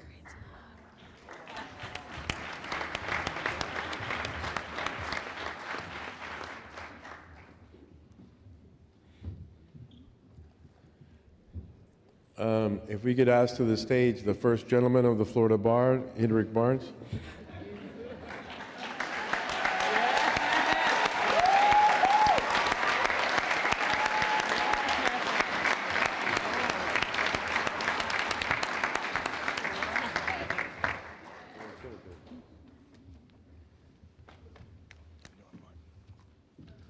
Good morning.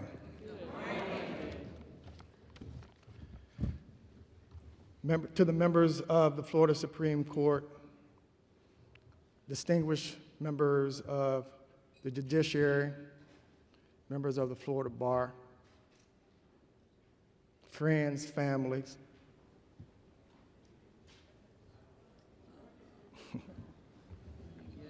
curious onlookers, all of the above, welcome. Welcome to this momentous and historic day.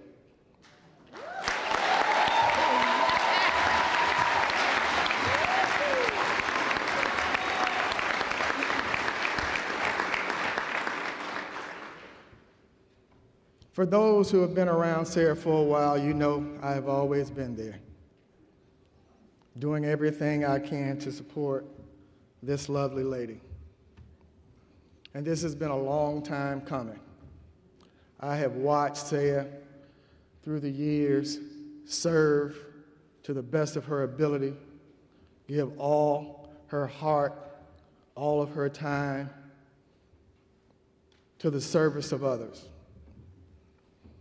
And as I stand here today, I am immensely honored, humbled, and excited to stand before you. I'm humbled because yet again, God has seen fit to have this old country boy from Eustis. I know y'all probably haven't heard of Eustis, many of you. And my kids are rolling their eyes because they're like, Dad, it's always talking about being a country boy. But I am through and through. But God sees fit yet again for me to sit center seat, front row, to witness his power, his grace, and his mercy.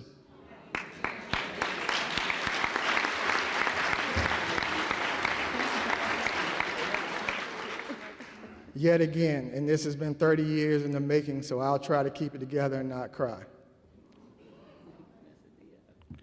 But I grew up in Sunday school.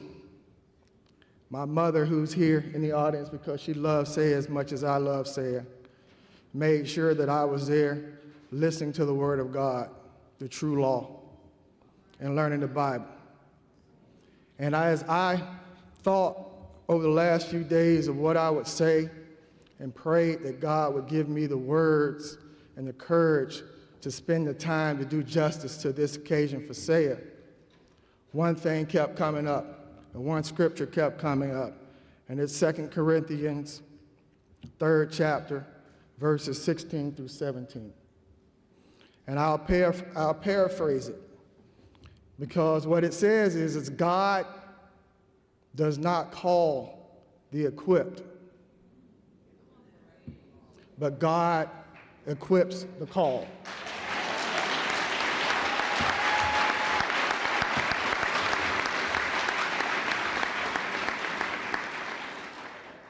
And so I told you all I stand here not only humbled and honored, but also excited. I'm excited because Sarah asked me to introduce her.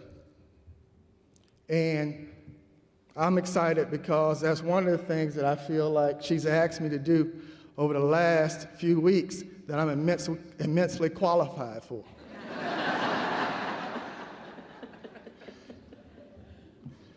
I have known Sarah for 30 years.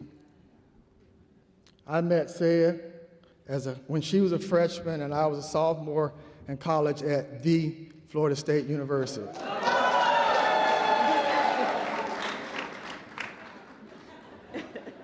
And I thought to myself, I'm a sophomore, I'm a little bit more sophisticated, she's a freshman.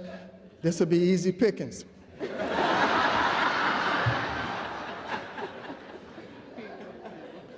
But I soon learned that I was merely caught up in a web that Saya and her friends had spun for me, from which I would never extricate myself. And so, you know, in thinking about the introduction, like I said, I feel like I'm eminently qualified. I feel like I'm almost an expert on Saya. I feel like I would survive a Darbert challenge, fry challenge. I've already talked to you about my methodology and the law that I use to guide myself, but let's talk about the education that began the first couple of months of knowing Saya and being caught in that web. Saya, at the time, was probably 112 pounds soaking wet. But I learned that despite her stature, Saya is one of the most courageous people you'll ever meet. And her courage initially manifested itself because when I met her at the time in Tallahassee, Tallahassee was recording some of the hottest weather on record that summer. So after everybody went to class and studied, they'd come back immediately to the dorm and engage in activities in the dorm. And I remember coming downstairs in the dorm, and I heard this little voice, because I don't think Saya had completed puberty at that time. She was 17 years old. She was 17 years old, and her voice, seriously, in all seriousness, her voice sounded completely different. She had this high-pitched voice. And I heard, "Boston, I ran another Boston on you." And some of you who aren't into card games might not know what I'm talking about. When I walk down there and I see this little slight girl, and she is sitting at the table with 250-pound linebackers, 290-pound defensive ends from Florida State's football teams, and she is berating, she is cajoling, she is belittling these guys, and they are all mad. And she is intimidating them, talking about, "I ran another Boston on you." And I'm standing there looking at them, and I'm thinking to myself, I hope they don't get too mad, because I've taken this young lady on as my girlfriend, and I don't think I could beat any of these guys with one hand tied behind their back. But that was Saya. And so I immediately learned that I was in way over my head. And that has not changed. And I have seen Saya take that courage forward. Many of you might not know, but Saya wanted to be a sports commentator for a long time. And so she majored in journalism and communication at Florida State. But she had the courage, after having a few internships, to change directions and decide to go to law school. And that is why she's here today.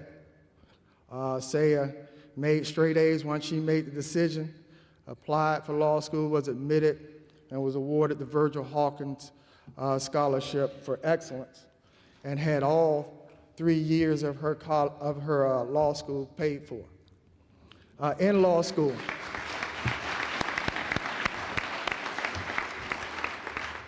school, Saya was just not a law student. Saya interned, she was a certified legal intern.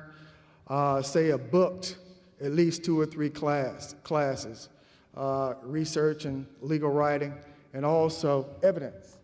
And she booked evidence in a class that the guy actually wrote the book on evidence. And Saya was a mentor in law school to other law students to make sure they got through. Saya was a Final Four finalist on the moot court team. And what that meant is she actually got a chance to argue before the Florida Supreme Court as a law student. And I remember sitting there in the Florida Supreme Court before she was set to argue, and my heart was pounding out of my chest because, of course, we had gone over her arguments. I wasn't a law student yet. We had gone over her arguments, so I knew what she was going to say, how she was going to say it. And Saya was the most calm, poised, courageous person I'd ever seen. I don't know how in the world she did it.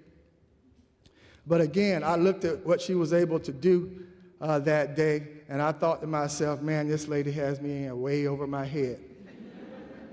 Yet again.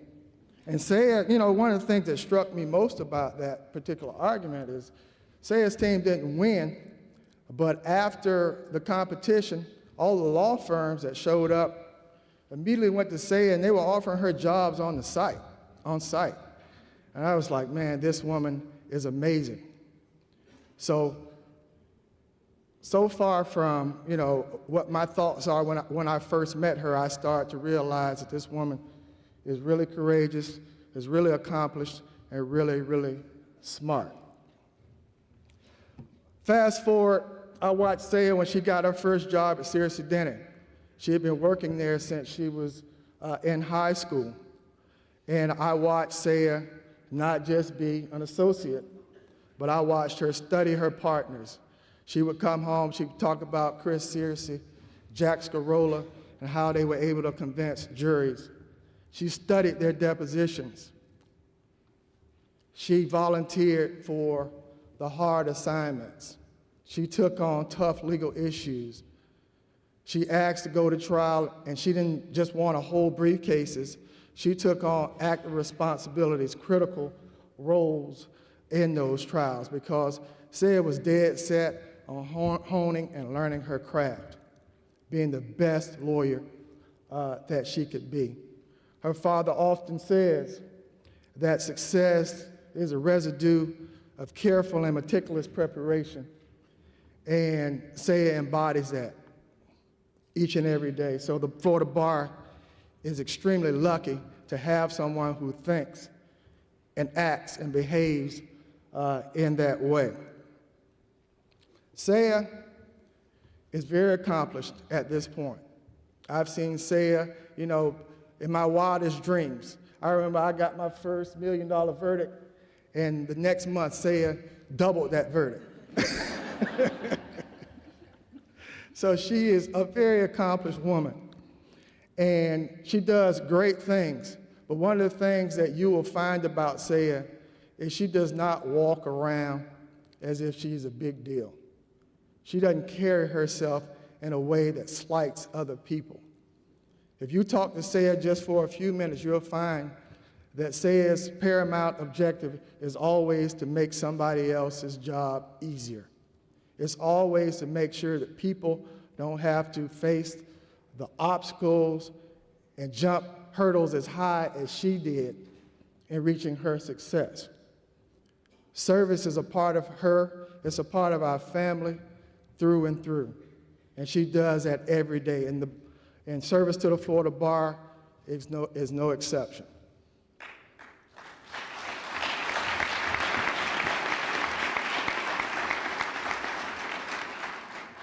Saya is a partner in a law firm. She's a partner. She's board certified, and I have watched her live her clients' cases, live her clients' causes. I don't think that there can be a more compassionate advocate in the area that she practices. To this day, people that she represented over 15 years ago still send our families cards celebrating birthdays that experts told them that they would never celebrate. To this day, people send us videos of their children who experts said doing things that experts said that they would never do. And I know Saya is very, very proud of that. But again, Saya does not act like she gets those type of results. She does not slight anyone. She does not stand on other people's accomplishments. Saya is a consummate professional. She's polite. She's professional. I see lawyers that have litigated against her all across the state. And they come up to me and they talk to me about how zealous she is in her advocacy and how she believes in her clients. But one of the things that always strikes me, because Saya will also come home and talk to me about them, and she'll tell me about the unprofessional lawyer, the guy who was trying to bully her in depositions, and I just think to myself, I just laugh, and I think, you know, like Bugs Bunny used to say, they don't know who they're dealing with, do they? But I'll later see those same attorneys, and they'll tell me, you know, tell your wife that I know that hearing was heated. I know those depositions were heated. I know that trial was heated. But I have tremendous respect for her. And that is an absolute testament to the type of lawyer she is, the type of professional she is, the type of servant that she is. And even better, a lot of those lawyers send their friends and family to say it. And there could be no greater testament to how professional she is, how passionate she is, and how competent she is for her clients. So look, I've said a lot. And Saya told me I had 5 minutes, and I know I've gone way over. But like I told you this morning, and like I said for the last few months, when I came up here today, I just wanted to do justice to this lovely woman that I've had the privilege to spend my life with, because I respect tremendously what she's been able to do as a mother, as a companion, as a sister, as a lawyer, as a servant of the community, and as a servant of this bar. So I'm going to wrap up my expert opinion on this young lady. But I want to wrap that up by saying, you know, Saya loves being a lawyer. She loves service as a lawyer. And I have watched at each stage of her bar service. Michelle Seskauer, who is a past president of the Florida Bar, she tapped Saya back when Saya was a young lawyer. And I think she might have been pregnant with our first child, or we had just had our first child. But we had a lot going on, or was it later? But we had a lot going on. And Saya didn't want to do it.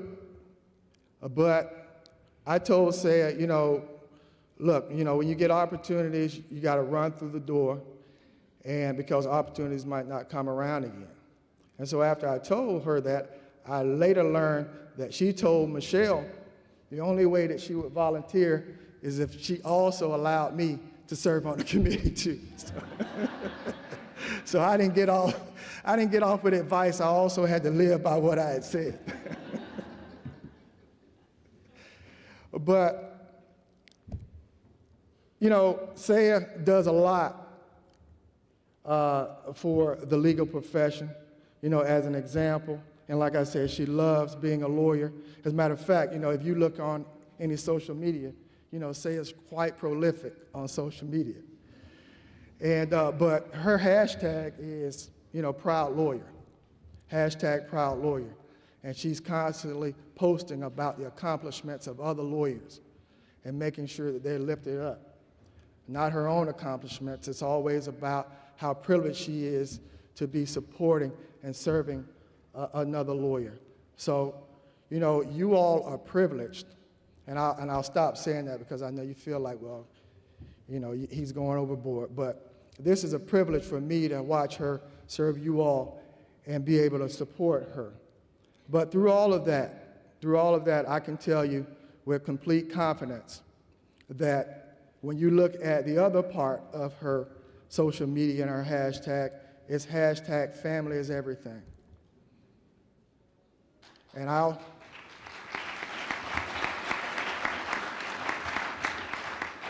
And I'll end by saying this, last part of my expert opinion is that family for Saya is everything. And my kids who are sitting here in the front row, and my son, he might wake up, Eden.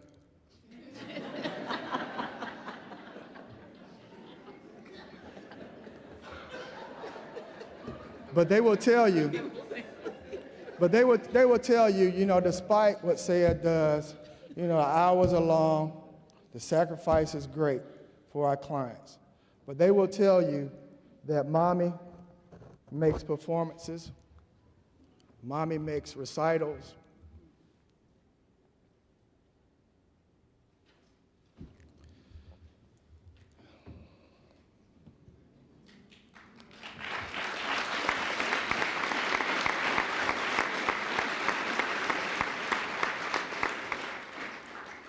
mommy is there.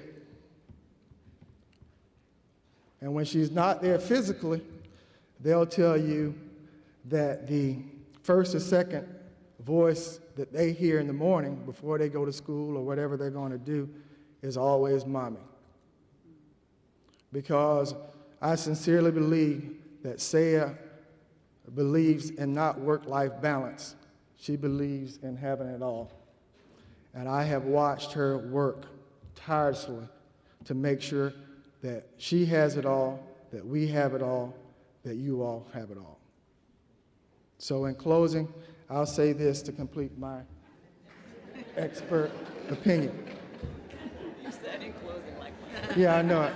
I know it. But see, I was raised in a Baptist church.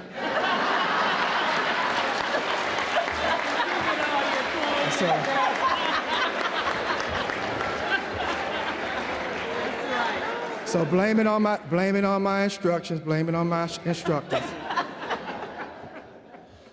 But my opinions are twofold, too. And I know I said I was going to wrap up these opinions a while ago.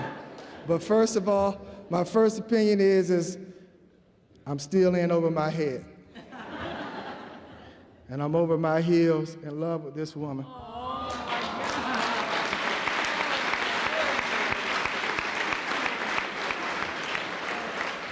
Or as Greer Wells tells me every time I see him at a Florida Bar Convention, man, you outkicked your coverage a long time ago. And lastly, the second opinion.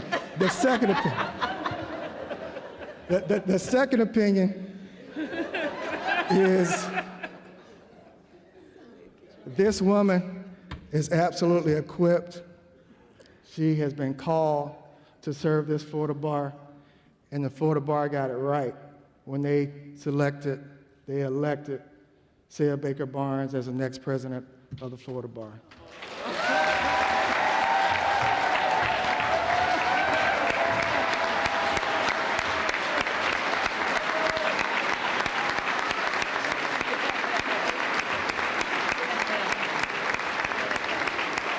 So in closing, I'd like to welcome to the stage, welcome to the podium, Saya Baker Barnes. Your dad's going to swear you in, right?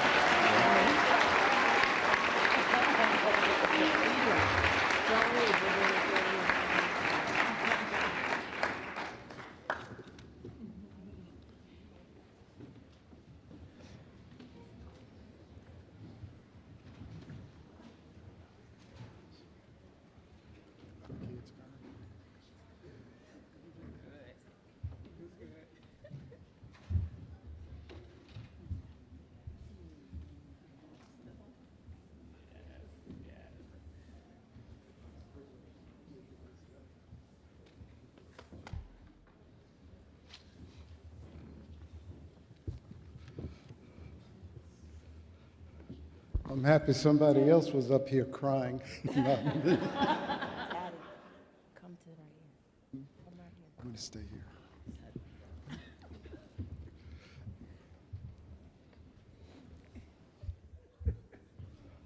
Okay.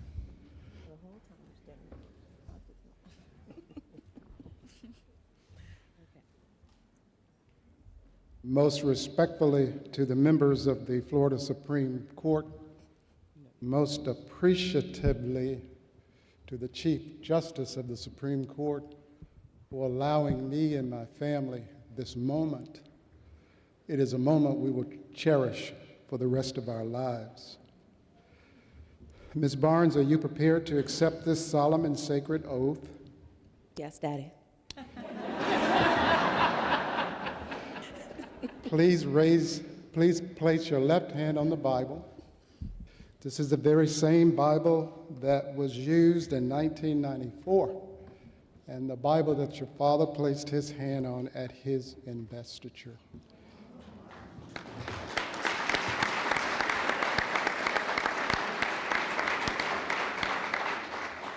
Please raise your right hand and repeat after me.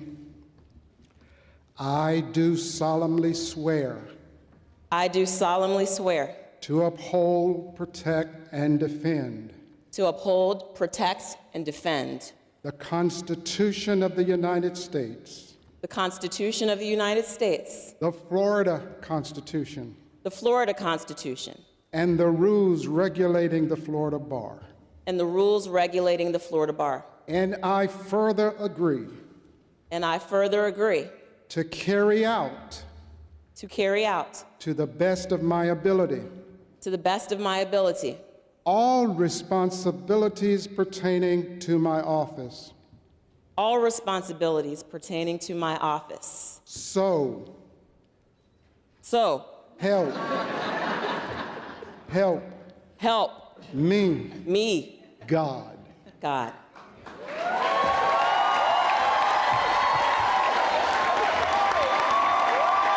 We're going to take some pictures with her. I will.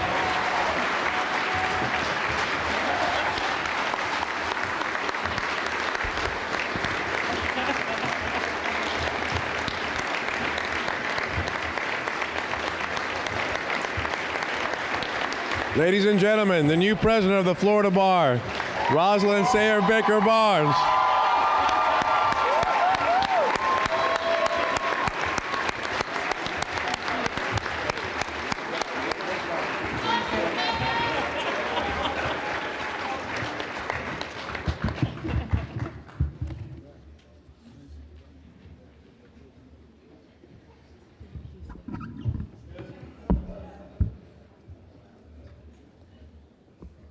That's my husband.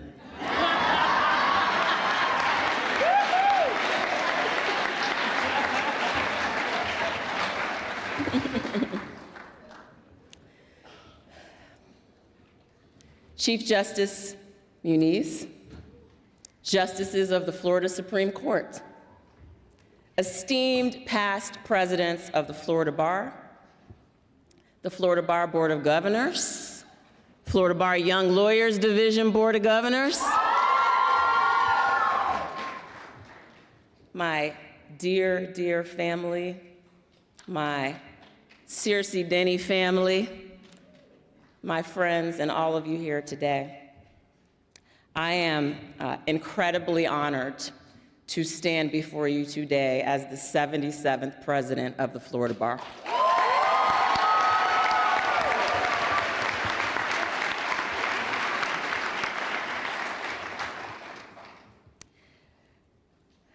You might wonder, as we celebrate 75 years of excellence in this noble profession, how am I the 77th president if we've only been around 75 years?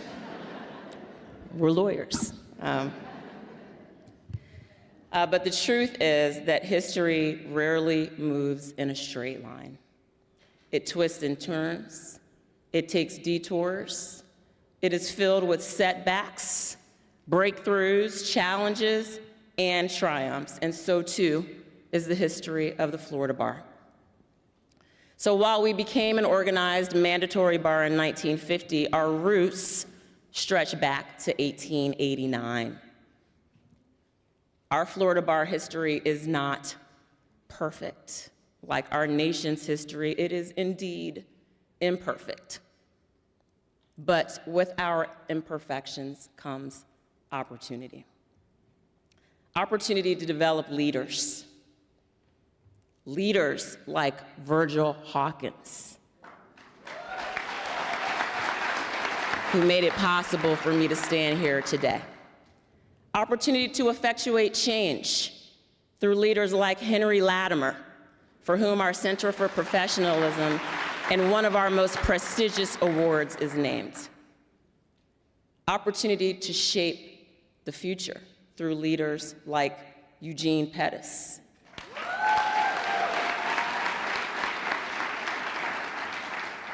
Whose vision for a leadership academy produced scores of leaders across a broad spectrum: judges, professionals, legislators, innovators.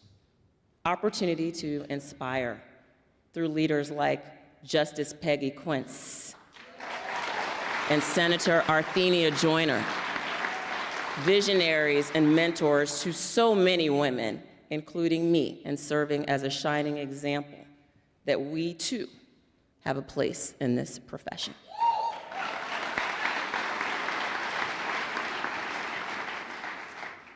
Opportunity to shatter glass ceilings and break barriers through leaders like Judge Patricia Seitz.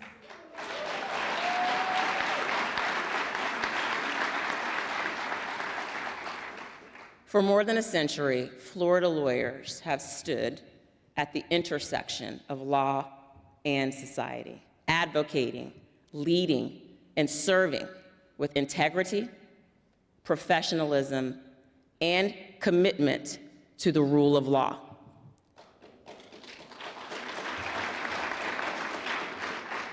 And as lawyers, what we do matters. Our actions echo through generations, beyond courtrooms, cases, controversies, and careers. We have the unique power and the incredible responsibility to shape the future. I stand before you today deeply grateful. Grateful to God for His mercy, His grace, His unfailing presence in my life.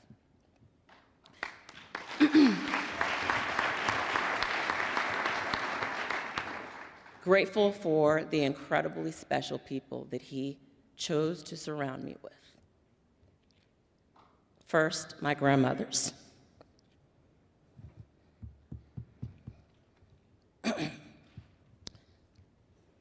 Mary Baker and Bessie Dawson. These were two powerhouse women.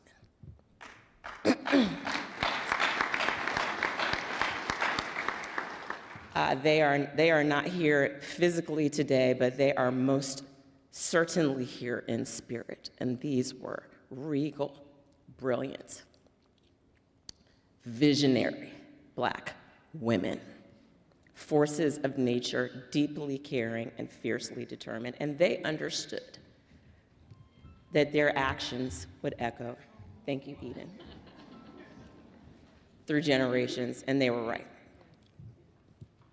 They did not have high school diplomas on the wall, no college degrees, no law degrees, no PhDs. But what they did have was far more enduring: faith, family, and a fierce commitment to excellence. Our family legacy was not defined by pedigree, but by purpose. And my grandmothers poured everything, every ounce of fight, every resource into ensuring that their children and their grandchildren could pursue our dreams, and their actions did echo through generations. From their sacrifices came 6 first-generation college graduates who became lawyers, judges, engineers, professionals, leaders.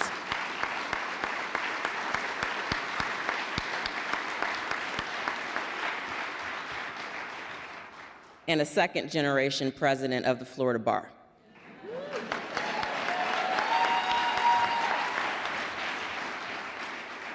I stand here before you today because in me, they saw no limits. In my sister, in my brother, in my cousins, in my family, they saw no limits. And perhaps most importantly, they ingrained in us the importance of service, of community, that we are not here to succeed alone, but we're here to bring others with us. That it's not just about our seat at the table, but about making space and pulling up chairs for others. And that legacy extends to my parents, who carried that vision forward with strength and purpose.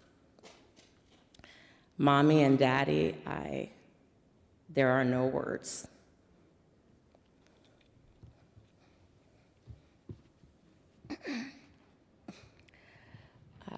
You have always believed in me, pushed me, supported me, hugged me, kissed me when I needed it, prayed for me. I cannot imagine standing here without you.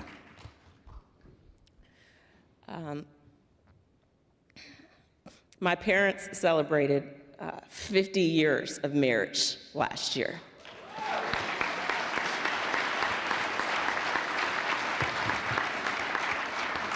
They met at the Florida A&M University. And they always, every single day, showed me through their actions what true love looks like. But then God brought me the person that I have been so privileged to share my life with for the last 32 years, who showed me every day and shows me what true love feels like.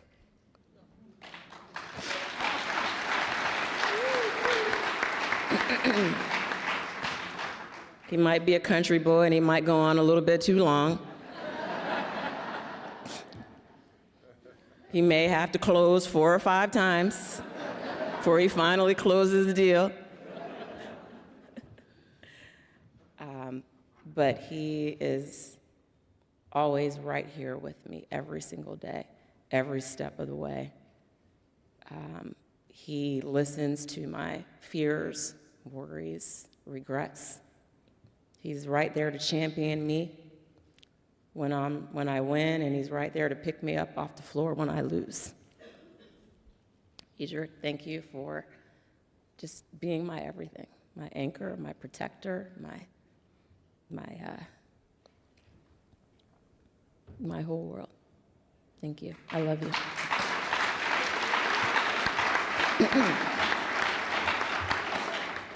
To my babies, Celia, Emery, Eden, I hope you know how much you mean to me. I hope you know that you're my joy, my hope, my dreams, that you are my greatest accomplishments. You. And every step I take it with you in mind. And when I'm away, and I'm going to be away a lot this year, I hope you know that leadership is not about titles. I hope you see that what's most important is serving with heart and lifting others along the way.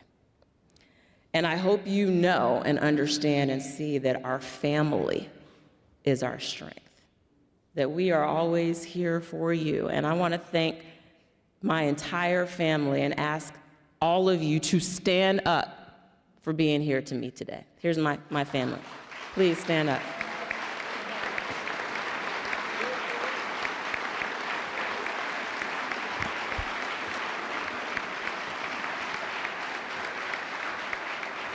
I have family that has traveled from all over this country to be here today. I have family on the live stream.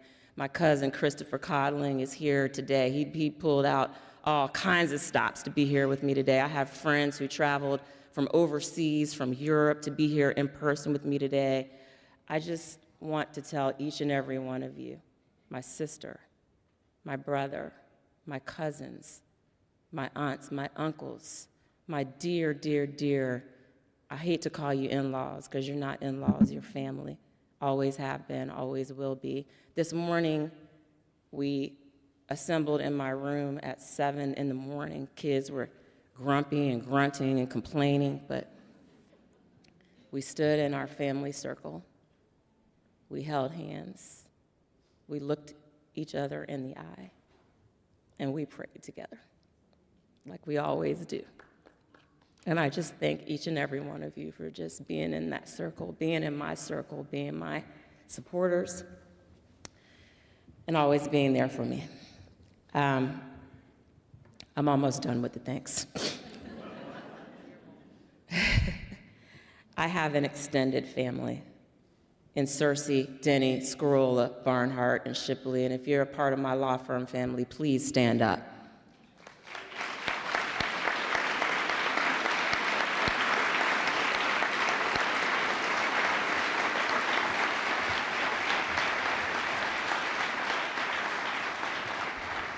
So I started interning at Searcy Denny when I was, I think, 14 or 15. I went to Cardinal Newman High School, which is located literally directly across the street. So my dad, who was a believer in, just brutalizing and punishing you every day for no reason, would make me walk from school over to Searcy Denny. When I got, all my friends were driving nice cars and fancy cars, and I had to walk over to Searcy Denny.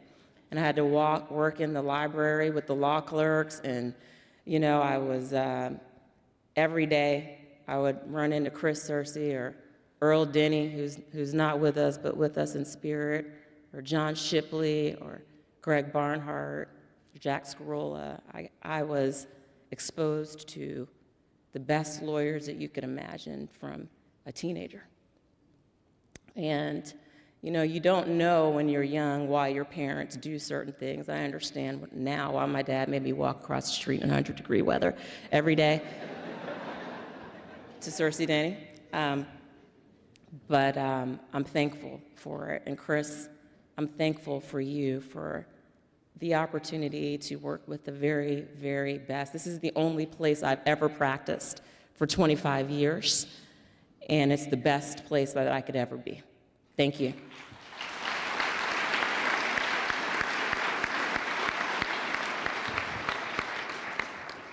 I got my teleprompter running too fast. And I want to thank a few other extended family members here. My family in Alpha Kappa Alpha Sorority Incorporated.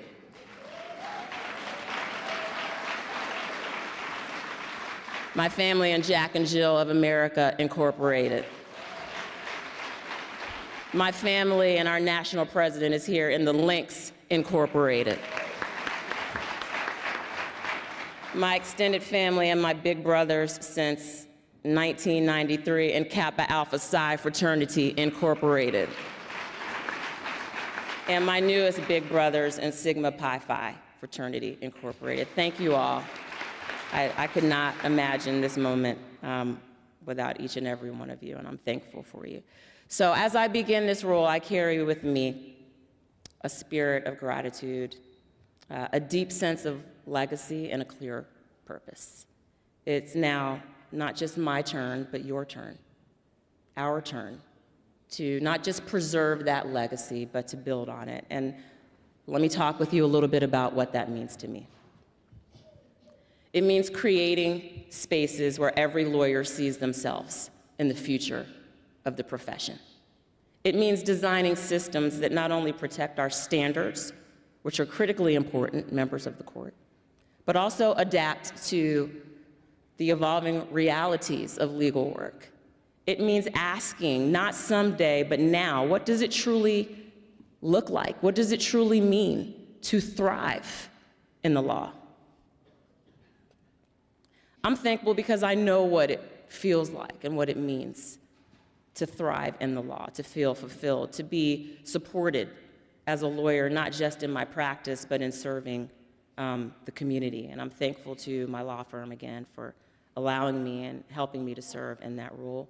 I could not do it without my team, and I want to make sure I call them out specifically.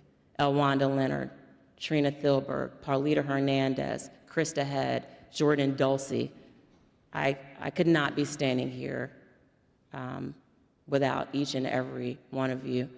And I'm just thankful that you all are a part of an incredibly special team that is dedicated to our clients and the service that we provide to the community.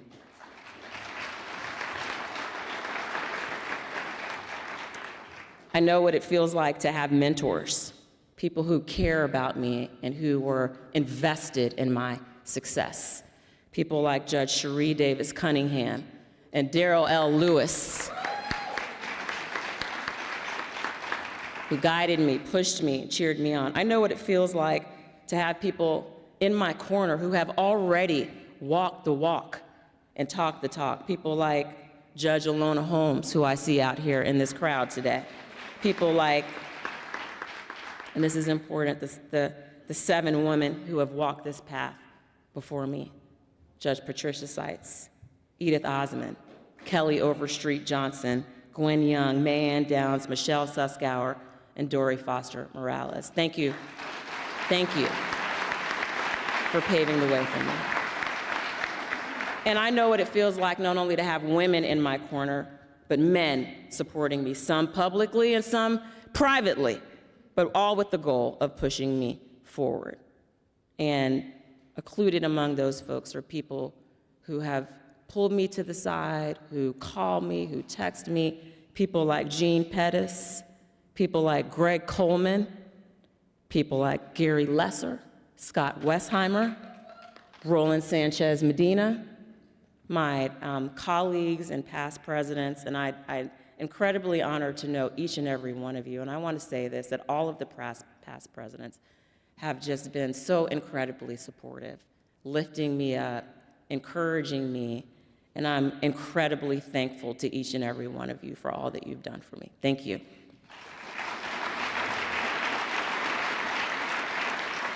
I want to thank the members of the Florida Supreme Court. I have had the great privilege of really getting to know each and every one of you, to spending time with you. I visited with the chief earlier this year, and they have always been open, willing to talk, supportive, and I believe want to see our bar be the very best that it can be. Our most important and #1 responsibility is obviously regulating the profession and protecting the public, and we intend to continue to do that, and I look forward to partnering with each and every one of you to ensure we do the very best that we can in that way. So thank you all. Now, I also know what it feels like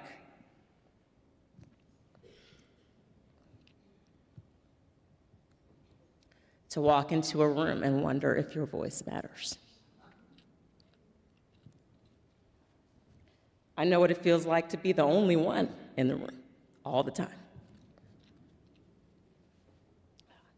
I know what it feels like to be the one that might have the odd idea or attempting to chart a new path that hasn't been charted before, or to carry an idea that might feel or seem too bold or too different or too soon.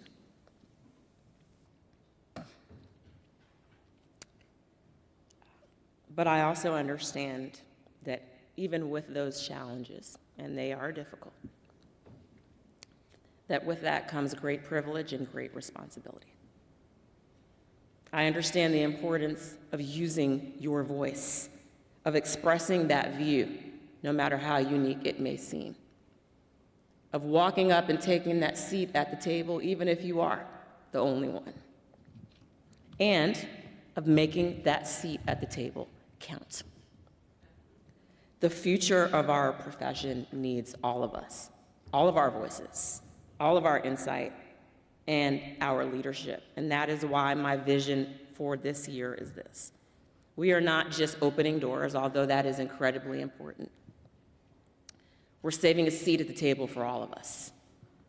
A seat for the new lawyer, unsure of where they belong, whether they fit in or whether there's an opportunity for them. A seat for the seasoned practitioner with ideas still to share, goals still to achieve. A seat for every lawyer who wonders whether their voice still matters, because it does.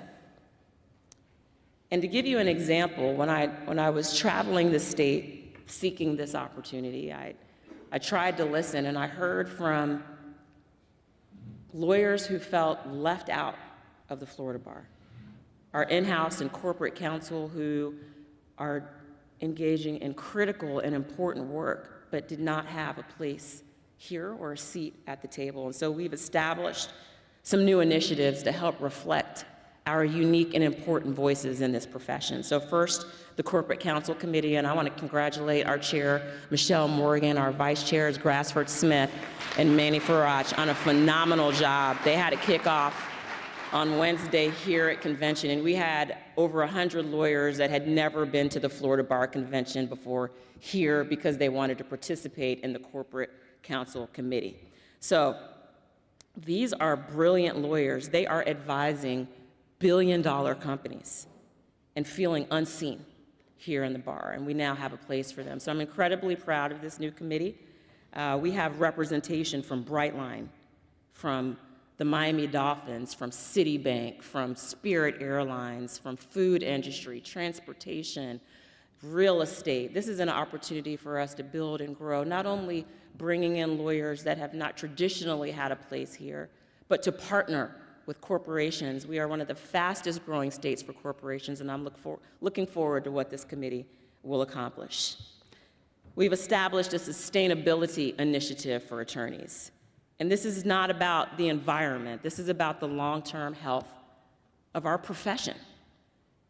We have too many lawyers that are quietly asking themselves, can I really keep doing this? Can I really keep this up? And the goal of this committee is to address not things that we've looked at years and years and years before, but to try to evaluate what it really means not just to survive in this profession, but to thrive in this profession. These lawyers aren't asking these questions because they lack talent or commitment or skill. It's because they lack the training that they need, the tools that they need, the support and mentorship that they need, and recognition of the multitude of challenges that face us, that we face as lawyers. So the goal of the committee is not only to study these issues, but to implement tools and resources to support and invest in our lawyers so that they could have long-term, meaningful, fulfilling legal careers. And finally, to my young lawyers, I look forward to partnering with you. We look forward to working hand in hand with you because you are the future of this profession. Aarti, I could not be more proud of you. I'm honored to walk this walk with you. We have already been walking it together, but I look forward to walking hand in hand and step with you this year as we work together to make this profession better. You are not only smart, but a caring, compassionate, and dear, dear friend. And I couldn't think of anyone more special to share at this moment with.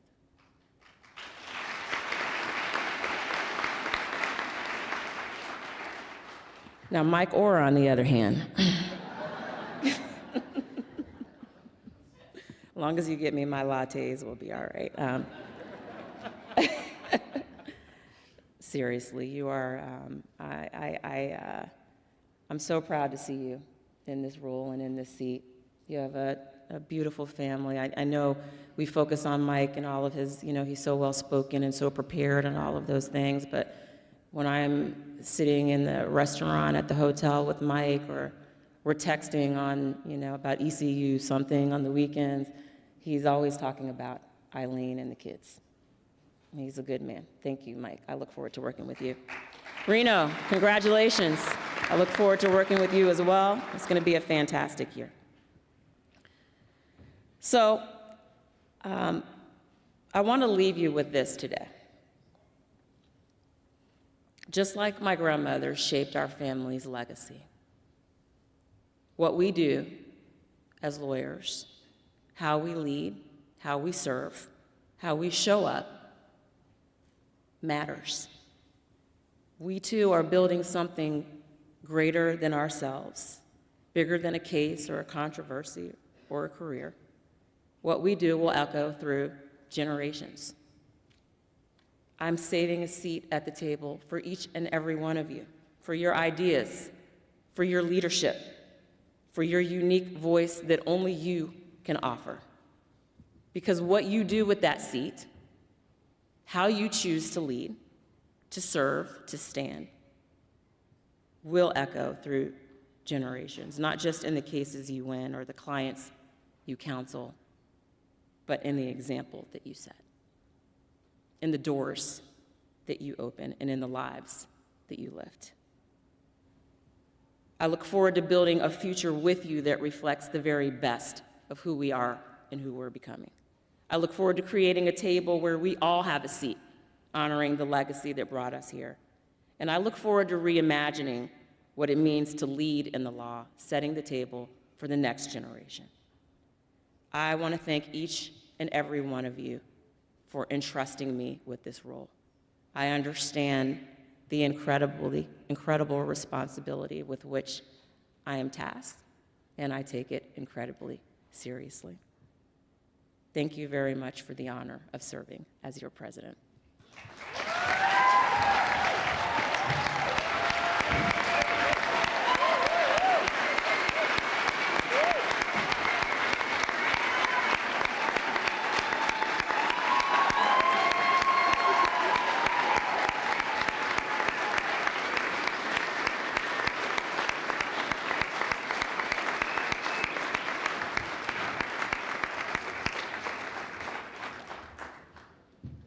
Ladies and gentlemen, one last time, President-elect Michael Oher and President Saya Baker Barnes.